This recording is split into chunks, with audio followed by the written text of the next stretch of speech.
And welcome in to the weekend sports kickoff. I'm Devin Albertson. I am alone in the studio. I'm in Studio A here on campus of Northwest Missouri State. All the other guys are in Studio B, away from us, stink or something. They're all in Studio B, chilling out of there. So, how you guys doing? One person in Studio A. How you guys doing? Everybody. How you guys doing over there? Supposed to hear anything over there?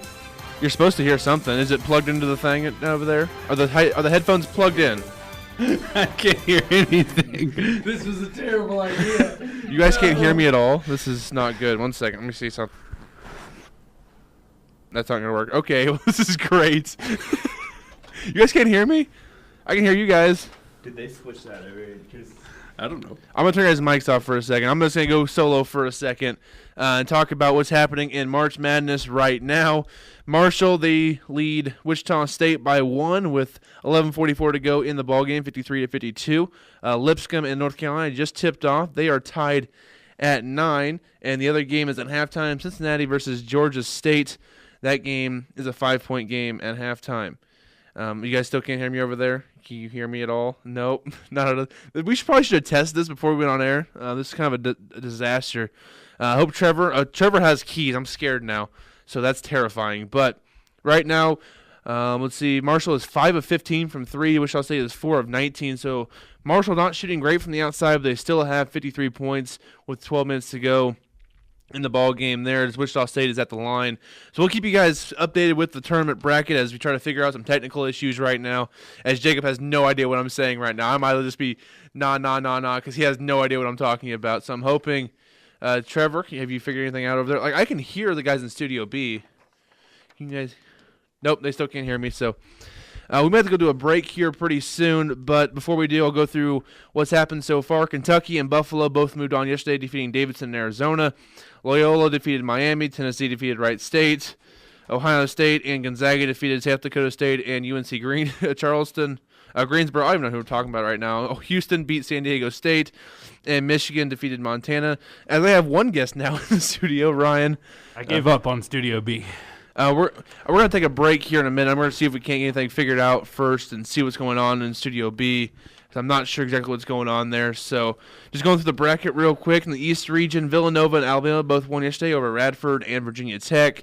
Florida beat St. Bonaventure, and Texas Tech beat Stephen F. Austin. Today, Purdue beat CSU Fullerton. Raritan Penn lost to Kansas. Seton Hall beat North Carolina State. And then the lower half of that bracket, Rhode Island defeated Oklahoma, and Duke defeated Iona. So that's what's going on. Ryan and I, we talked about this a little bit this morning. Yeah. I'm going to give you the reins for this for a second to see if I can't figure out why it's not working over there. Sure. So I'm going to let you just kind of talk about college basketball and the games going on right now. Sure. We've got Wichita State Marshall going on right now. Wichita State currently leading 54-53 over the Thundering Herd of Marshall. Maybe not for long, as Marshall now running around for no necessary reason. But anyway, 56-54 Marshall now after a three-pointer. Marshall, the 13 seed, Wichita State, the 4 seed in the East region. Also games going on right now. Cincinnati leading Georgia State by 5 at the half. 2 seed Cincinnati, 15 seed Georgia State. And North Carolina leads Lipscomb. Lipscomb leads North Carolina, the 15th seeded Lipscomb team, leading 12-9 over the North Carolina Tar Heels at the moment. As we take a look at the games going on right now, once again, Marshall leading Wichita State 56-54, and Cincinnati leading Georgia State by a score of 35-30 at the half. Cincinnati, the 2 seed, Georgia State, the 15 seed. As we take a little look at the bracket, we've talked a little bit about the games that have already gone on. Kentucky over Davidson yesterday. Buffalo over Arizona. That the big surprise. The 13th-seeded Buffalo Bulls overcoming the Arizona Wildcats. Again, we've talked a couple of times about we've gotten caught in this sort of love affair with Arizona. We pick them every year. We think they've got a chance to overcome everybody and take a shot at the brackets, and seems like every year they get lost somewhere in the first or a second round, and Buffalo did it again. They decided, hey, we're going to blow the brackets up once again, and Buffalo got it done in that game. We look at some of the other games in that South region. Loyola Chicago overcame Miami in the last seconds to take their 11 seed into the second round. Tennessee dominant over Wright State. And in the West region, Ohio State down South Dakota State in a hard-fought matchup, a game where South Dakota State pulled close with Mike Dahm a couple of times, but they were unable to overcome Ohio State in that matchup. As we move on down the West bracket, Gonzaga defeated UNC Greensboro yesterday by a score of 68-64. That a tough matchup. UNC Greensboro tried several times to get back within striking distance of Gonzaga and just couldn't quite get over the top. Gonzaga gets through there. Houston over San Diego State in a thriller last night with a final second layup to win the game for Houston. Michigan defeated Montana 61-47, and earlier today, Texas A&M, the first winner of the day, 73-69 over Providence in a tough matchup there as well. So holding seed thus far in the west side of the bracket as Devin wanders back in to see if we can figure any of this out. Negative. Nothing? I have no idea why they can't hear anything over there. I think might have to go one studio. I'm not sure. Try turning their mics on. Okay. See if they can hear anything if you turn the mics on. Okay, guys, your mics are on right now. You're on. You guys talk for a second. Okay, they still can't hear. They can't hear. Okay. I heard you say I can't hear you, so that's great. So we're going to go to a break here real quick. When we come back, we'll talk a little more about the college basketball, what's going on right now. Wichita State leads Marshall 59-58 with 8.5 to go in that ball game. We'll take a quick break. Be back next here on KZLX. And welcome back into the weekend sports kickoff. I am Devin Albertson, joined by everybody now, as we're all in Studio A. Gang's all here. It sounded like a great idea, and it wasn't. So, was with not. me today, it's Jacob, Ryan, Trevor, and Kramer, five-man crew for this special broadcast during the NCAA tournament, as we have 3 games going on right now. Right now, Wichita State trails by 3, North Carolina trails by 5 early in the first half, and Cincinnati is up by 7 with 15 minutes to go in that ball game. So we'll start pretty much with some reaction from yesterday. We'll start in the South region. Kentucky holds off Davidson. Buffalo routs number 4 seed Arizona. Loyola shocks Miami, and Tennessee routs Wright State. What do you guys think about the South region yesterday? Well, the clear surprise from that is going to be not only that Buffalo beat Arizona, that really wasn't even an upset. That was just a whooping. I mean, definitely in the second half of that game. It was Arizona got us all again. See, watching that, and I kind of said this yesterday, is I think the Pac-12 needs to take a brown paper bag and put it over its head after the performance that they have put together, only sending 3 teams into the NCAA tournament, 2 not even making it out of Dayton, and then Arizona not even showing up. Well, you know yesterday. What? Bill Walton wants a word with you. I just want to play this real quick. Hold on. Bill Walton? Let's see if it play. I don't know if it's going to play. What are some of the great things about the Conference of Champions, Sean Miller, and University of Arizona basketball? That was an interview with Lori Markkinen last year. I just found that. I thought it'd be enjoyable to play now with the Conference of Champions out before the round of 32. Yeah. Well, they went 1-8 in the bowl season as well. Conference of Champions, baby. Yeah, this has not been a good year. Maybe baseball will be better for them. Maybe. I mean, because everyone cares about Division I college baseball. Heard they're good at swimming. Maybe. I don't know. Stanford. I mean, you're on the West Coast, and you got plenty of places to swim, I'm sure. But that was bad. The Pac-12 in general, as we alluded to, is terrible. And the fact that they had 3 teams get in and none of them even won a game. One of them lost to Syracuse. Yeah, who shouldn't be in the tournament. Yeah, well, and speaking of that Arizona State-Syracuse game, watching that, I think both teams proved why they shouldn't have been in the tournament. Well, that was a great place. game, a great tournament game, if it was the NIT. I mean, realistically, like that was the best that was the best bad game I've seen in a long time. Like watching this game, I'm like, this is not tournament basketball. Yeah, I think I tweeted out like neither one of these teams should be here right now. There was the upset in this region, Loyola knocking off Miami. And here was the final few moments of that game. Walker must hit the front end. The freshman, 75%. First free throws today. Missed it. Here they come. One timeout, they don't take it. Oh, he got it! was Loyola knocking off Miami late in that game with the buzzer beater 3-pointer from the top of the key, about 4 feet behind the 3-point line.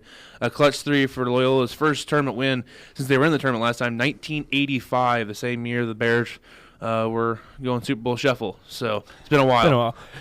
See, this was go ahead, Ryan. I just wanted to point out, I wanted to go back to the Pac-12 for a second. And I wanted to point out the fact that there was one Pac-12 team in the first round. And they went 0-1. The Big Sky, Big South, Horizon League, Ivy League, Mid-America Athletic Conference, Mountain West, SoCon, Southland, and Summit League all also had one team in the first round. They lost to a and MAC went team by 0-1. 20. Lost to a MAC Yeah. team by 20. Who had one bid as well. Bulls over Bills, by the way. # Buffalo. The Big Ten's looking really good right now. Hi, Kramer. Go Blue. Going back to what I said about the Loyola Chicago win, it's an upset in terms of the fact that they were the 11 and Miami was the 6. But I really don't. It wasn't that surprising of an upset, really. I mean, I picked Loyola Chicago to win. I have them in the Sweet 16. I don't know about any of you guys, but Miami kind of limped down the stretch, and Loyola Chicago shoots the ball exceptionally well, and it showed yesterday. Yeah, definitely. They didn't even shoot that well yesterday, but they played really good defense to hold Miami to 62 points. Is pretty impressive for Loyola, so I was really proud of them. Going into the games today, right now, all those games are going to be played later tonight, but you'll have Villanova versus UMBC, Creighton, K-State in the 8-9. Virginia. Okay. And then Creighton, K-State in the 8-9 Doesn't matchup. really matter at this I was point. thinking, I was like, it's a 116. I was Does it really I was matter? like, Villanova's got to play 2 games on 2 separate days against 2 16 seeds. And you got Nevada versus and they're Texas. both going to end the same. And then Cincinnati versus Georgia State actually is going on right now. Yep. With Cincinnati's up by 4 with about 14 minutes to go in that ball game. So of the games today, which one are you guys are most intrigued about in the South region? I think I'm looking at Creighton, Kansas State. I think that's going to be a good basketball game. Creighton's a tough basketball team, and Kansas State's been playing well as of late. They play good defense. They're athletic, and they can run up and down the floor, and they'll be a good challenge for Creighton to make it to the second round. Yeah, I'm looking at the, just to be a little bit different, the Nevada-Texas game. That's a 7-10 matchup. As we saw yesterday, 7-10 matchups, they always produce good games, and I think both of those they're solid teams, and either team's going to cause a little bit of issues for Cincinnati. I don't think too much. As long as Cincinnati gets by Georgia State, that game's still a little bit, a lot in question right now. Certainly too close for comfort for Cincinnati fans. And Jacob in his bracket. Right. Yeah. That's definitely a game. And talking about Nevada versus Texas, Texas has so much length with Mo Bamba and company. They could be in trouble for pretty much anybody in the tournament. It's just can they be consistent enough through 40 minutes to win multiple games? And what I want to see, I don't know if they'll end up being a close game or a good game. Like I think Creighton, Kansas State is going to be the best game in this region. But I want to see Virginia, University of Maryland, Baltimore County, just to see if UMB is that what it is? Baltimore. Yes. I just want to see. You could have just said UMBC. Yeah, but though. then people wouldn't know what UMBC meant. No one They don't cares. I want to see how long and if UMBC can hang with them because Well, I'll tell you what. If you look at Virginia, this is a number 1 seed that is classic. They play an old style of basketball. They go out, they play defense. They don't score very much. So this is a perfect matchup for a 16 seed to hang around. Yeah. I don't think UMBC wins by any means, No. but I think this is a game where they could keep it within 8 or 10 most of the game, and probably Virginia will probably control the game most of the way, but it'll stay close. That's what I First to think. 50 wins. Right. Well, and that to me is the way Virginia plays is going to make this more interesting than it really is. 1960s basketball. Yeah. Well, the one thing I see with this game is you might have Virginia only with a 6-point lead at halftime, and you Right. feel like they're dominating the basketball Yeah, game. Right. that's a strong possibility. And going back to the Kansas State Creighton game, I want to see because Kansas State right now they're a little bit dinged up. Dean Wade, Barry Brown, neither one of them played in the Big 12 tournament, lost to Kansas. Sounds like they're both going to be good to go. Are they going to be at 100%? And then I want to see Marcus Foster. I want to see if there's any extra motivation for him playing against his former team. It definitely there. Well, that's the Foster is really what I'm really interested with that game. I think Foster's going to play really well today versus Bruce Weber and the Wildcats. Yeah, I want to see today Nevada and Texas as well. I feel like Texas is one of the worst teams in the tournament right now definitely behind Oklahoma that actually made it. But even with their size and stuff, I feel like Nevada can outshoot them, outscore them, everything. And also the way Cincinnati's playing right now, Nevada makes it. And they could honestly beat Cincinnati. Nevada's kind of like Rhode Island, not the Power 5 conference. It's really good that gets underseeded because they're not in the Power 5. Playing the Mountain West really wasn't that good this year, but they're a good team, kind of like Rhode Island with the A-10. So there's a couple of 7 seeds that are probably better than some of the 6 seeds like Miami and like, I don't know, Florida and stuff like that, who aren't that strong of teams, but they are really strong 7 seeds, so you'll see that a lot as well. Who's everybody's favorite to come out of the South region? We'll start with Jacob over here. Before the tournament started, I've got Cincinnati coming out of this region, partly because I felt like Arizona, Kentucky, and Virginia would kind of have to all go through each other, and Cincinnati kind of had an easier route to get there. Fair. As they are down 1 or only up 1 to Georgia State right now. So I think we can, with 11 minutes to go in the second half, so I think we can officially put Cincinnati on upset alert, which is kind of a common theme with March Madness. But I have Cincinnati out of this bracket. I'm going to stick with that. Even though they're up by 1 with 11 minutes to go. I'm going to stick with it. Ryan? It's hard for me not to look at Virginia and see them coming out of the South, just the way that they play defense. We talked about this morning as well on Friday Take. I was talking about I just don't see a team in the rest of this bracket that can shoot well enough to beat Virginia. The only team I can see that has the consistency to shoot that well is Loyola Chicago, and they would have to make it all the way to the Elite Eight, and I just don't see that happening from the 11 seed. So I'm going to have to go with Virginia, but I think if Virginia-Cincinnati ends up being the Elite Eight matchup, that's going to be a great basketball game. Trevor? I've got Kentucky. They're gelling at the right time. They stepped up last night, and sometimes with these young teams like Kentucky, when you get in a situation with a game like they did last night, you wonder how they're going to react, if they're going to crack it. And they were money from the free throw line down the stretch. They made the plays they needed to. It's a very athletic team. They're a lot better now than they were even a month ago. They're gelling at the right time, and this kind of reminds me of that Kentucky team a couple of years ago that was an 8 seed that made the title game, and I think they go all the way to the Final Four. All right, I'm trying to remember who I picked this morning. I either picked Kentucky or Cincinnati. I think I took Cincinnati, though. You did take Cincinnati. Okay, I like Kentucky a lot. Who was your original pick? Yes. Was it Arizona? No, it wasn't Arizona. I had them lose. Actually, maybe.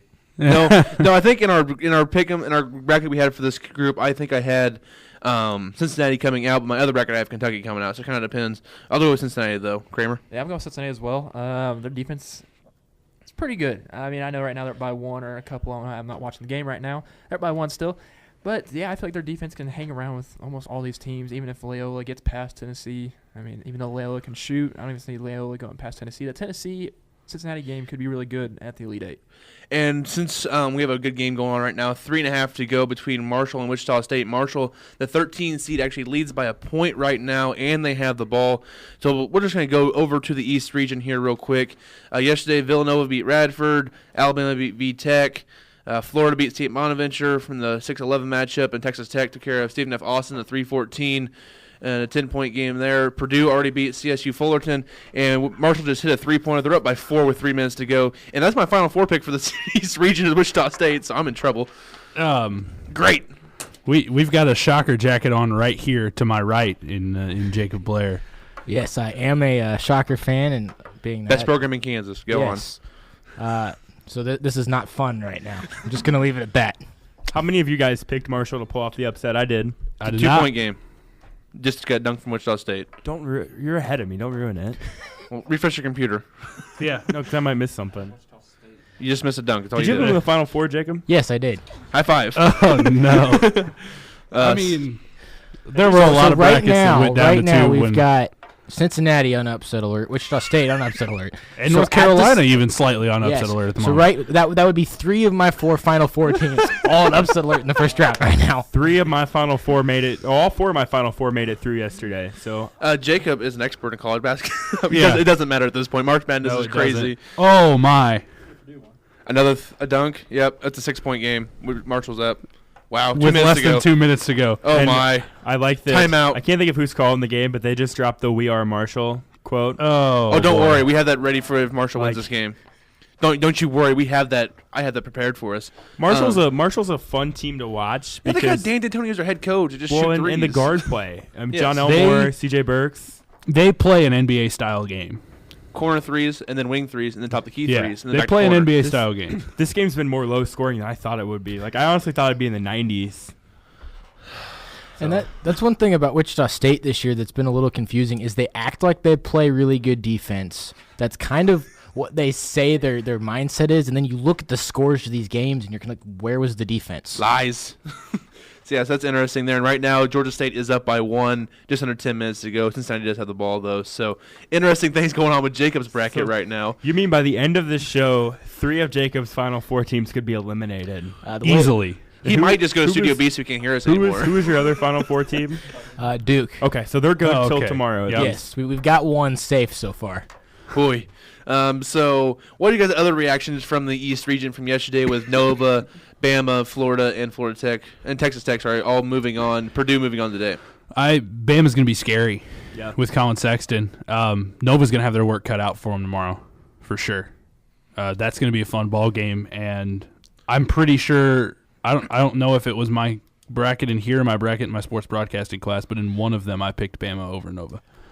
Last night watching Alabama, Virginia Tech was intriguing because Alabama does not shoot the 3-ball well at all. They're like the 296th best 3-point shooting team in the nation. They shot lights out. And that's what really won them the game.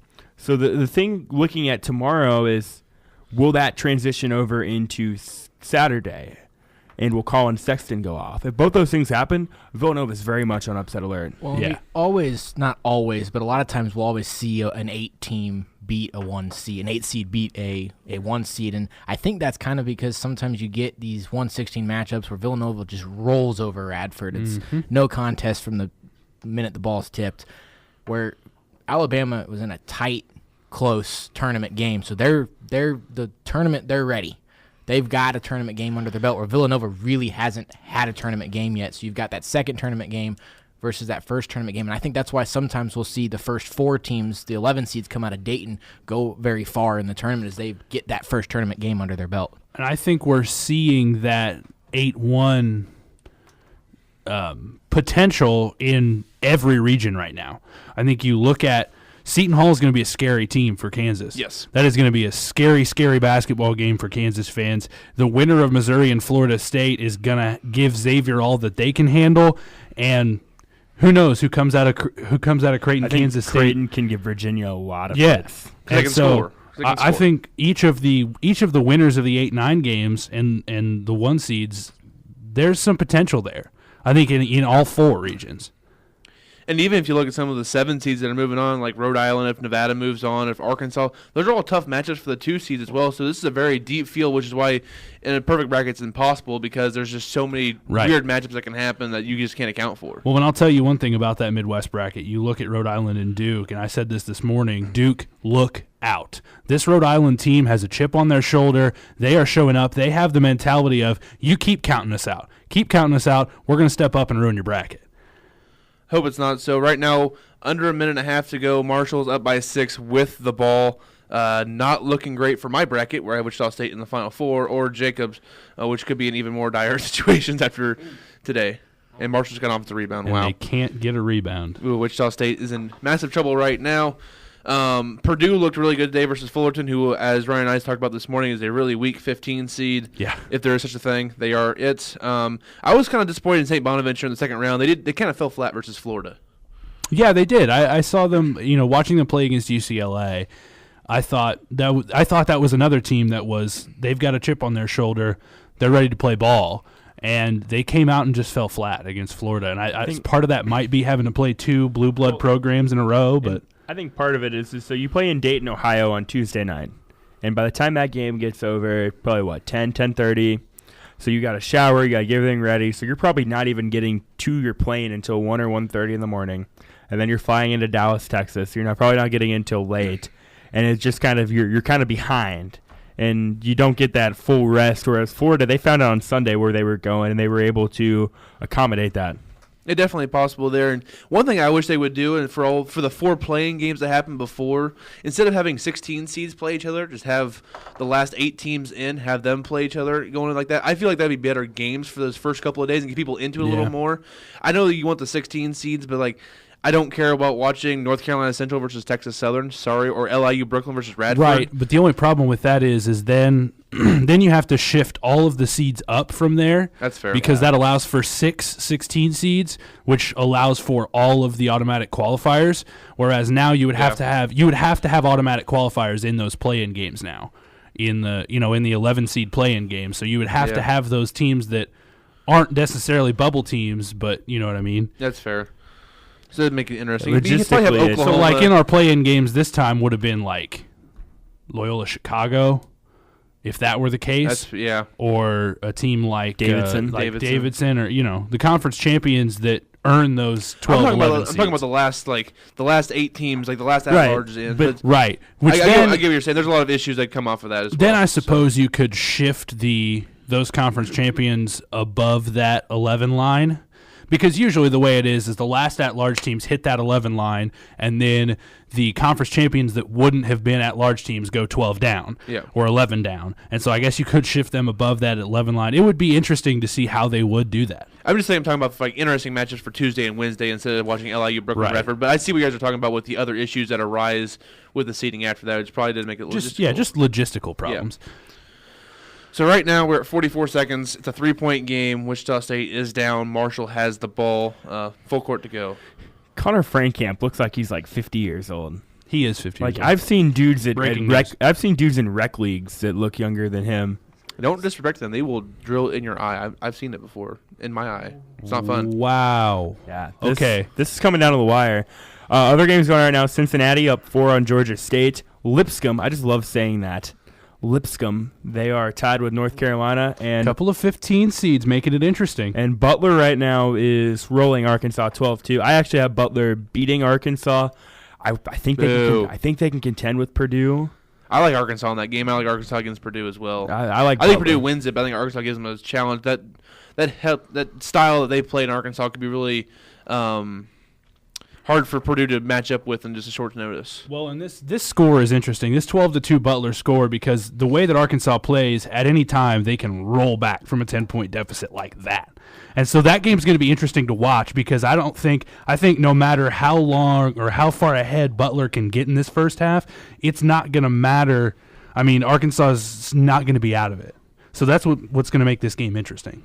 And right now they're reviewing a out of bounds. The ball is out on Wichita State or Marshall, and this one's going to be really, really close. I think it might be out on Marshall. I think it's out on Marshall. Wichita State ball, 1-possession game with a chance to tie it with little to no time on the clock, with 5 seconds at the least on the clock. For the Cincinnati and Georgia State game, Cincinnati's pulling away. They just hit 7 straight points. There you go, Jacob.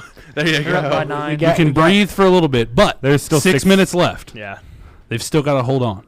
See, when you're talking bracket challenges, as long as your champion is still in the tournament, you're okay. In a couple of your Final Four teams. And you want to keep a couple Final Four teams. So. All your Final Four teams? Well, it's a good start. In a perfect world, utopia, but realistically, how often has anyone ever done a bracket and got 4 of the Final 4 teams right? I've done a couple, but I've done one. It doesn't happen very often. If you can get 7 of 8 Elite 8 teams, you're doing really well. Oh, man. It was 3 years in a row I got 3 and picked the champion right 3 years in a row. I've had years where I've got 3, and I've had years where I've had none. Who's your champ this year?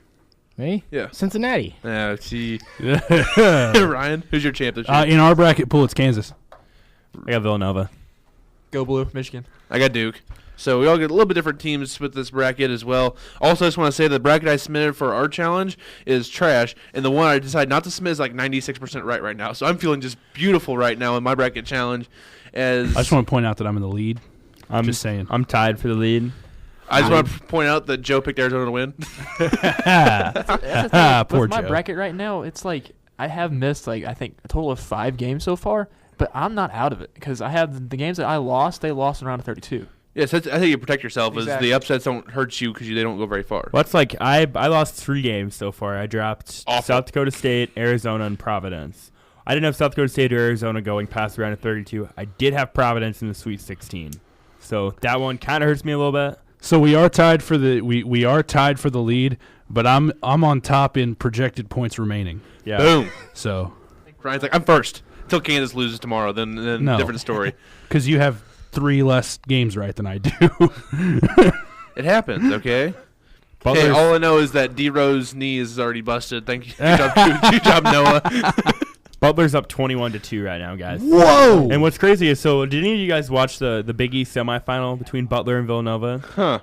Where Villanova jumped out to like a 19-0 start, and it was over from there.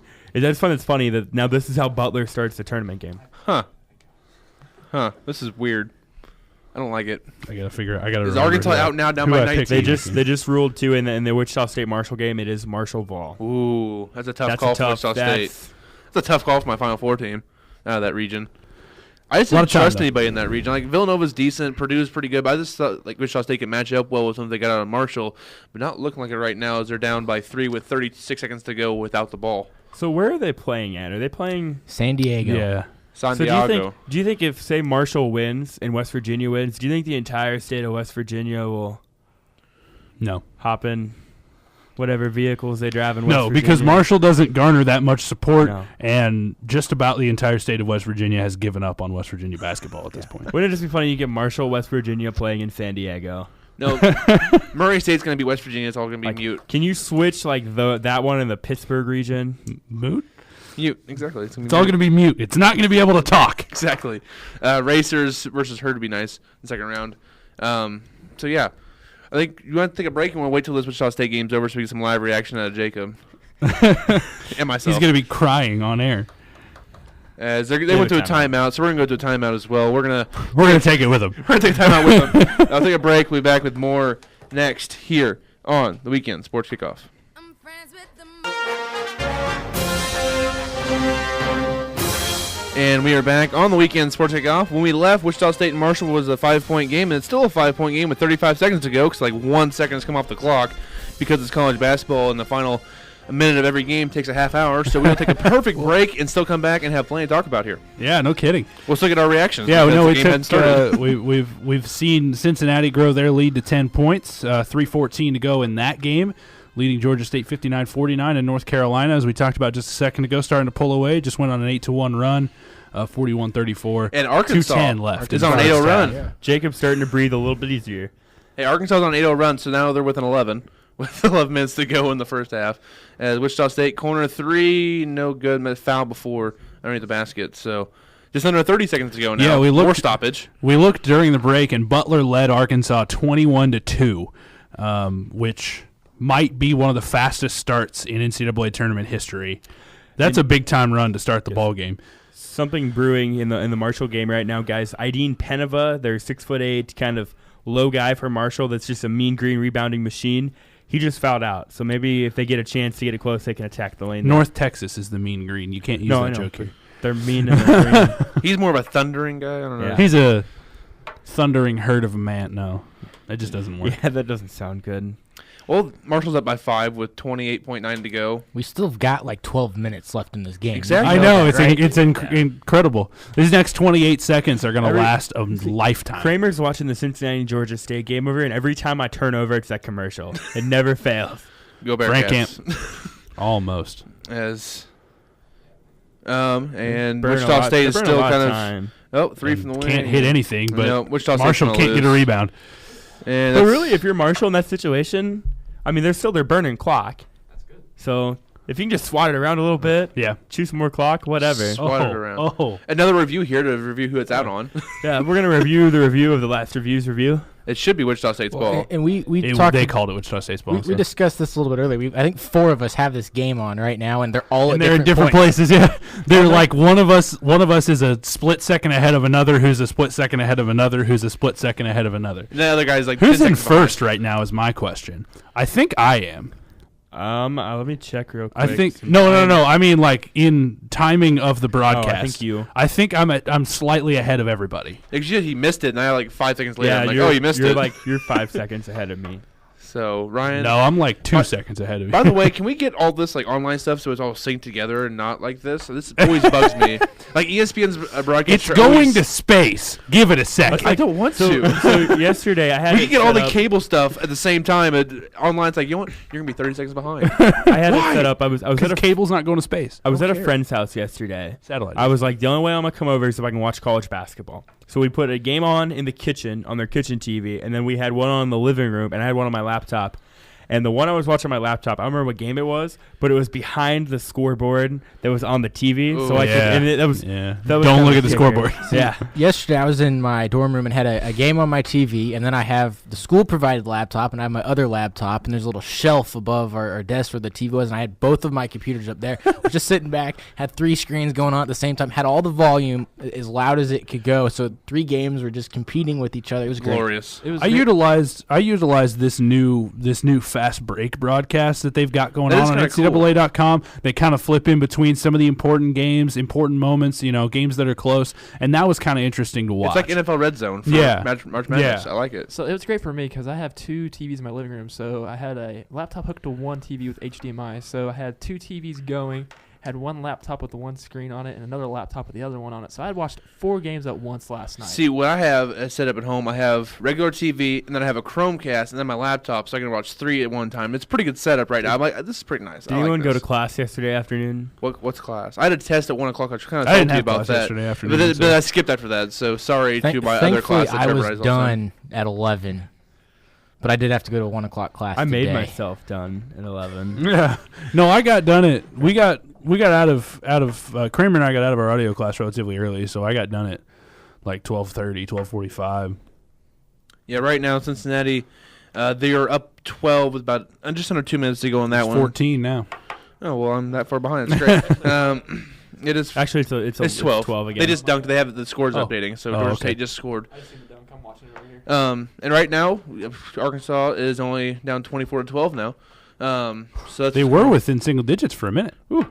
They're not anymore. They'll have a long ways to go. There's still 30 minutes to go in that game, so a lot to look forward to. But out in San Diego, Wichita State down 80-75 to Marshall with just 11.6 seconds left. So right now, the thundering herd of Marshall looking to pull off the 13-over-4 upset. And the Yeah. 13 seeds getting it done this year. That's cool to see. That's a lot of everybody talks about the 5-12 upsets. 4-13. Wait, what conference is And Marshall don't- out of? They're in the Conference USA. Okay. They used to be in the MAC, though, didn't they? They played football in the MAC for a long time. They just kind of get all meshed together. I don't know. They People always- have changed and moved and Don't sleep on Charleston either against Auburn. That's definitely interesting. And the 4 or 5 seed in Kansas region in the first place are pretty weak with Clemson and Auburn, in my opinion. So Kansas got a pretty good draw there if they get past Seton Hall. I have New Mexico State in the Sweet 16. Guys, Wichita State's going to lose. yeah, they are. No, they definitely are.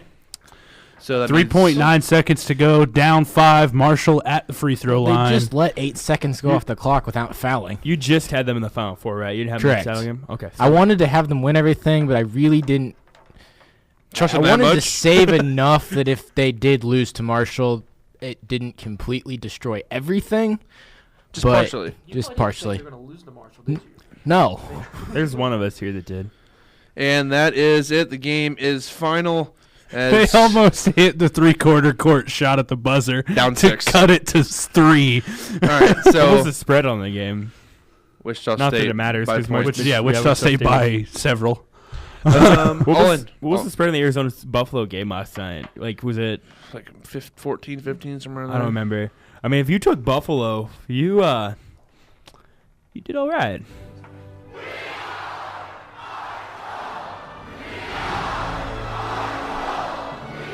Not great for Jacob and I. But it's still a cool movie. I like it. So, yeah, that's what happened. Marshall knocks off Wichita State. So that's brutal for my Final Four, picking that region. But I didn't expect my brackets to be good anyways because it's March, and it's kind of what happens. Which bracket are we not talking about? We haven't talked about the West region. We haven't really talked about any of them. We talked about the South and the East. We didn't really talk about the East. Who do we have? We didn't make our picks. Maybe we did talk about the East. We didn't even make our picks. Who's So our Final Four picks for each you one of didn't them? Who's even winning the ask us- You region? didn't even ask us what game we were most looking forward Who's winning to. the? Okay, Who's winning the East? the East. God, you're petty. We're talking about Marshall and Wichita State the whole time, okay? Do I get to pick a new team? No. No, I do, though.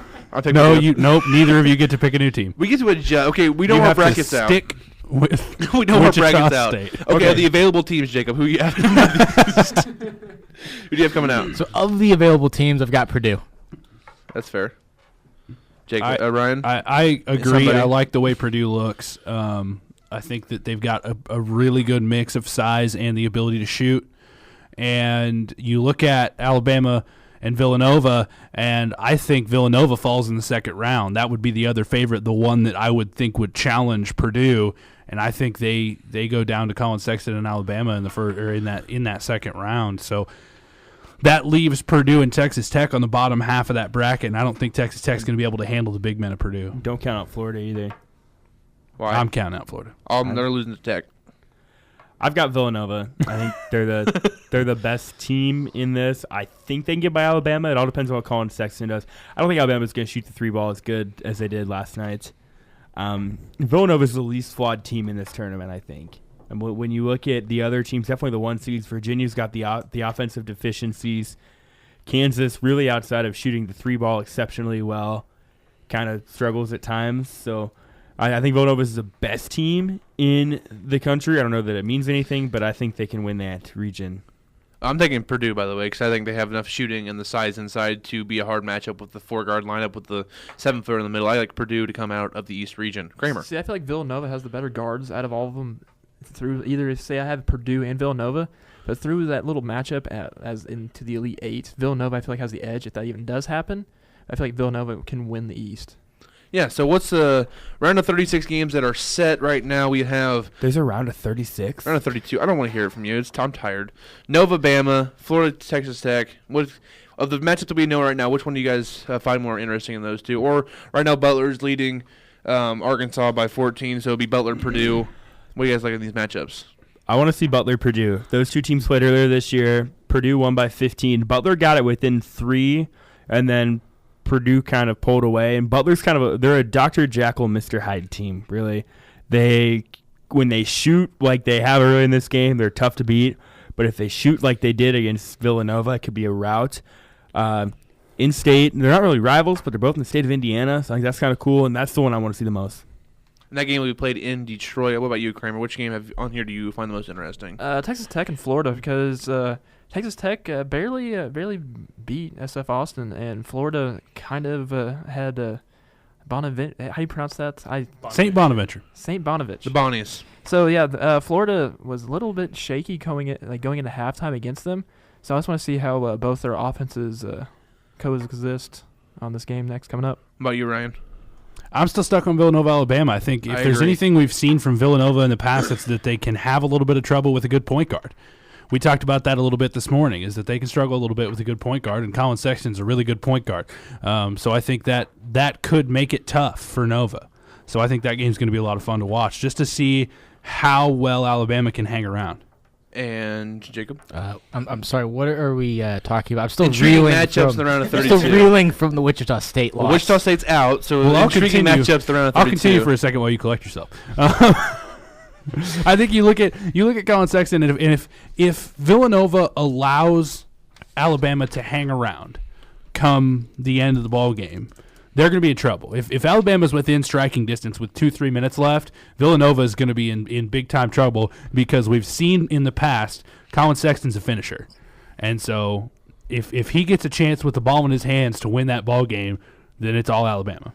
Yeah, most intriguing to me is Florida Texas Tech, and with this one you've got two different styles of basketball that are going to clash. You've got a team that likes to play a whole lot of offense against a team that likes to slow things down, not necessarily be completely defensive minded, but they're more of a defensive minded team, the best defensive team in the Big 12.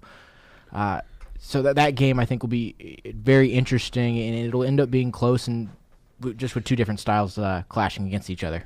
I'm going to make a case for the other game that we haven't talked about in this region, and that will be Marshall versus whoever they face next, either West Virginia or Murray State. Murray State, I think, was play an interesting style. Of course, West Virginia when they press, and Marshall shoots a lot of threes, likes to get up and down too. That could be a high-scoring game. Could be fun to watch. I don't know if either one of those teams is actually going to go on very far, but it could be a fun game to watch in the tournament. The chaos of college basketball wants me to see a Marshall-Alabama Sweet 16 matchup.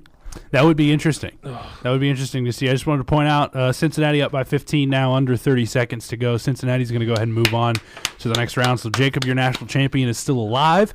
But I think if you're a Cincinnati fan right now, you're concerned because they did not shoot well against Georgia State, 38% from the field and 9 of 30 from 3-point range. That good? They Why- did not play well in this game. Why are you taking 33s? Yeah. That's another question that you have And to ask. here's the thing. I think they match up better with Texas because I think Texas isn't a super high-scoring offensive team, really.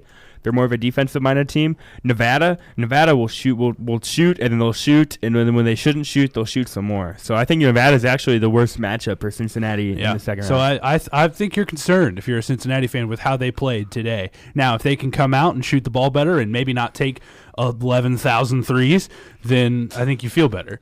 That's a lot of threes. We're going to take a break. When we come back, we're going to shift away from college basketball for a moment, talk about the NFL and free agency for a segment. Just for a segment while things are calming down a bit here. We have a couple games that are early on, so we'll have time to settle down and talk about the NFL and all the transactions that happened earlier this week because, I kind of want to talk about football for a little bit. So we'll take a break. When we come back, NFL next here on the Weekend Sports Kickoff.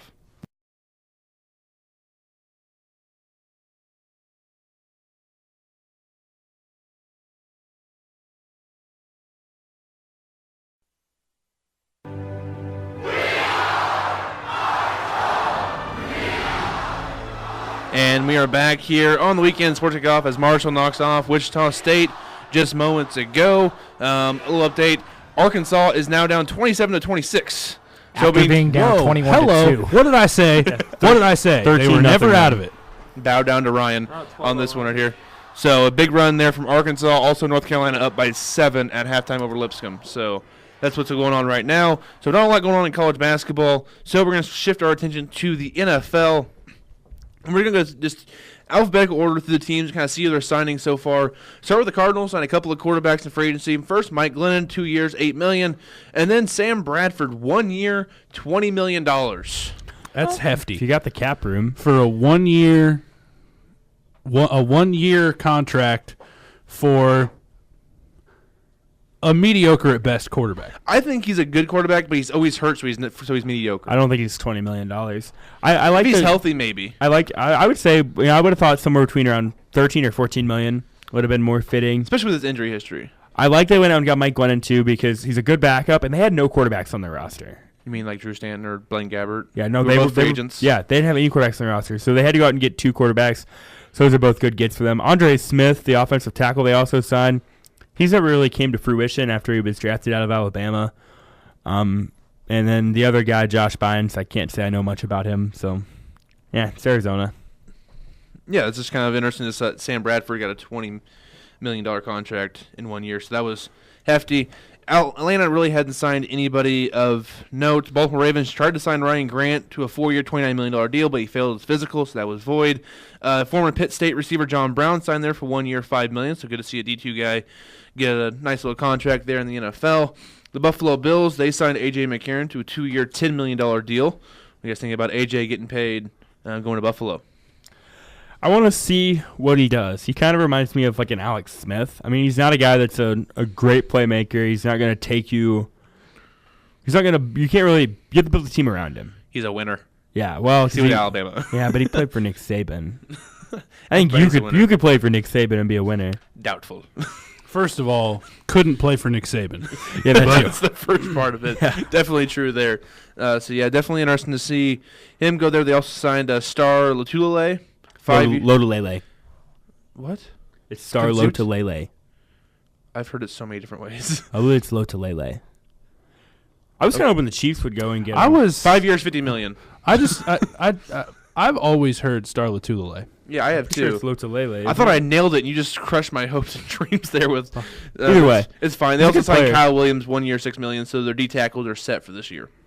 For Buffalo, they also traded away some of you guys that you'll see that later on in our stuff. Like, oh, they got him from Buffalo, or and so on. Like Cincinnati, they traded for Gordy Glenn, the tackle, and then they also re-signed Tyler Eifert to a 1 year, $5.5 million deal, up to $8 million with incentives if he stays healthy and stuff like that. So they get their big play tight end back, and hopefully he can stay healthy for Andy Dalton and company to give them some production out of the tight end spot in Cincinnati. Carolina, they of course traded for Torrey Smith, receiver. They signed Julius Peppers, who was a longtime Panther, left for a few years. He's back now, 1 year, $5 million. Signed Dontari Poe, 3 years, $27 million, and cornerback Rashard Breeland for a 3 year, $24 million deal. Panthers active in free agency. Isn't Julius Peppers like 112 years old? He's only 84 because James Harrison is 85, so they're like 1 year different. Like, he played basketball for North Carolina in, like, the early 2000s. Who did he play? He played against, like, Grant Hill.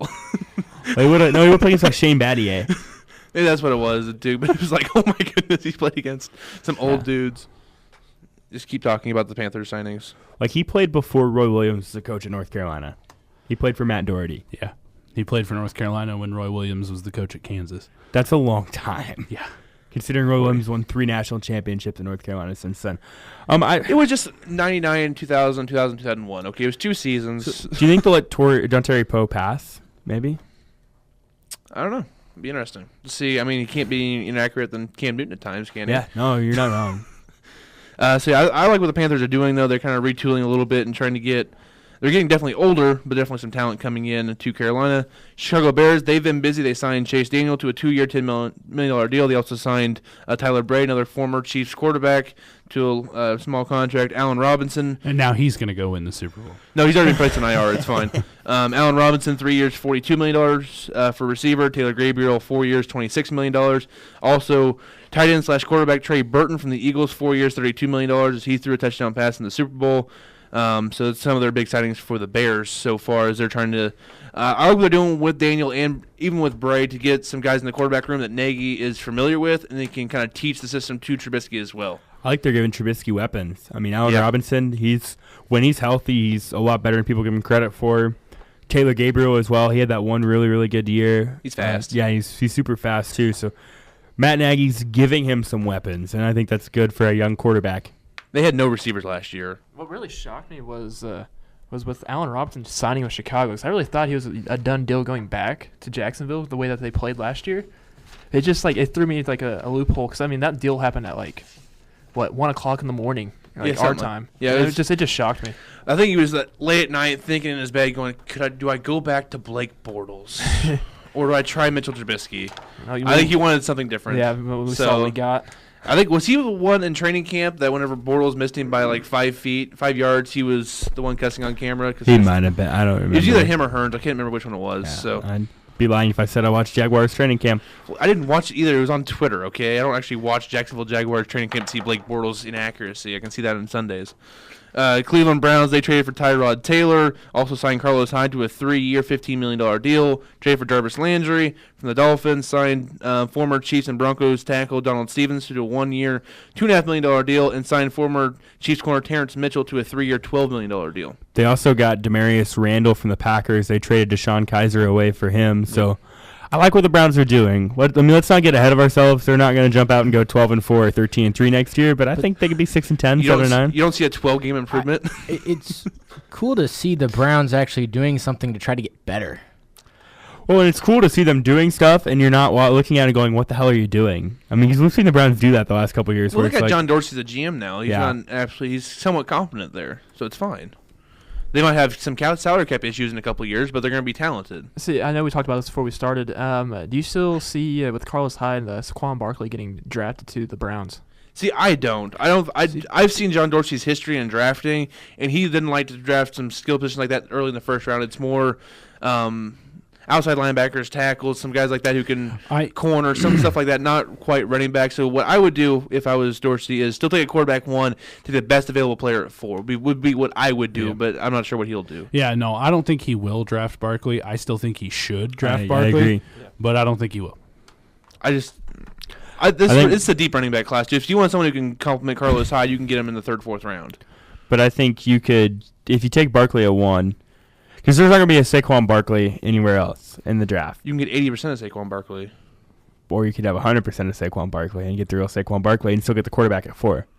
What I'm saying, you get a quarterback plus another really big play guy like a Fitzpatrick or something like that at 4, and then you still get a good running back later on in the draft. I think personally what I would do is I would take Barkley at 1, and then I would take probably Fitzpatrick at 4 if he's available, and then the 2nd round go for a guy like a Mason Rudolph or a Luke Falk. Let him learn, because he's not going to play this year. Let That's him such learn. a Browns move, though. They've done this before with No, Brandon but Weeden. the Browns move. Well, Brandon Weeden was like 29 years old when he came in the league, and I know, but they've done but this a before. Browns move would then to be to overreact when Tyrod Taylor has 2 bad games and throw him in. Because let's be real, Deshaun Kaiser was not ready to play. Okay, I understand that, but you saying they should just wait and draft the 5th or 6th best quarterback in the draft. That's what they did last year with Kaiser, But or they get in a with situation Weeden, too. or with Brady Quinn. They've done this before. It doesn't work. But they got enough draft picks. But what's the difference? Was there really that much of a difference between Josh Rosen and Mason Rudolph right now? Who knows? I think so. I don't know if there is. If they really like Sam Darnold or one of these quarterbacks, take him. Take the guy that you're in love and it all with. depends on if you're in love with them. Then yeah, that definitely factors into it. If you're in love with Sam Heart Darnold, wants what the heart wants. yeah,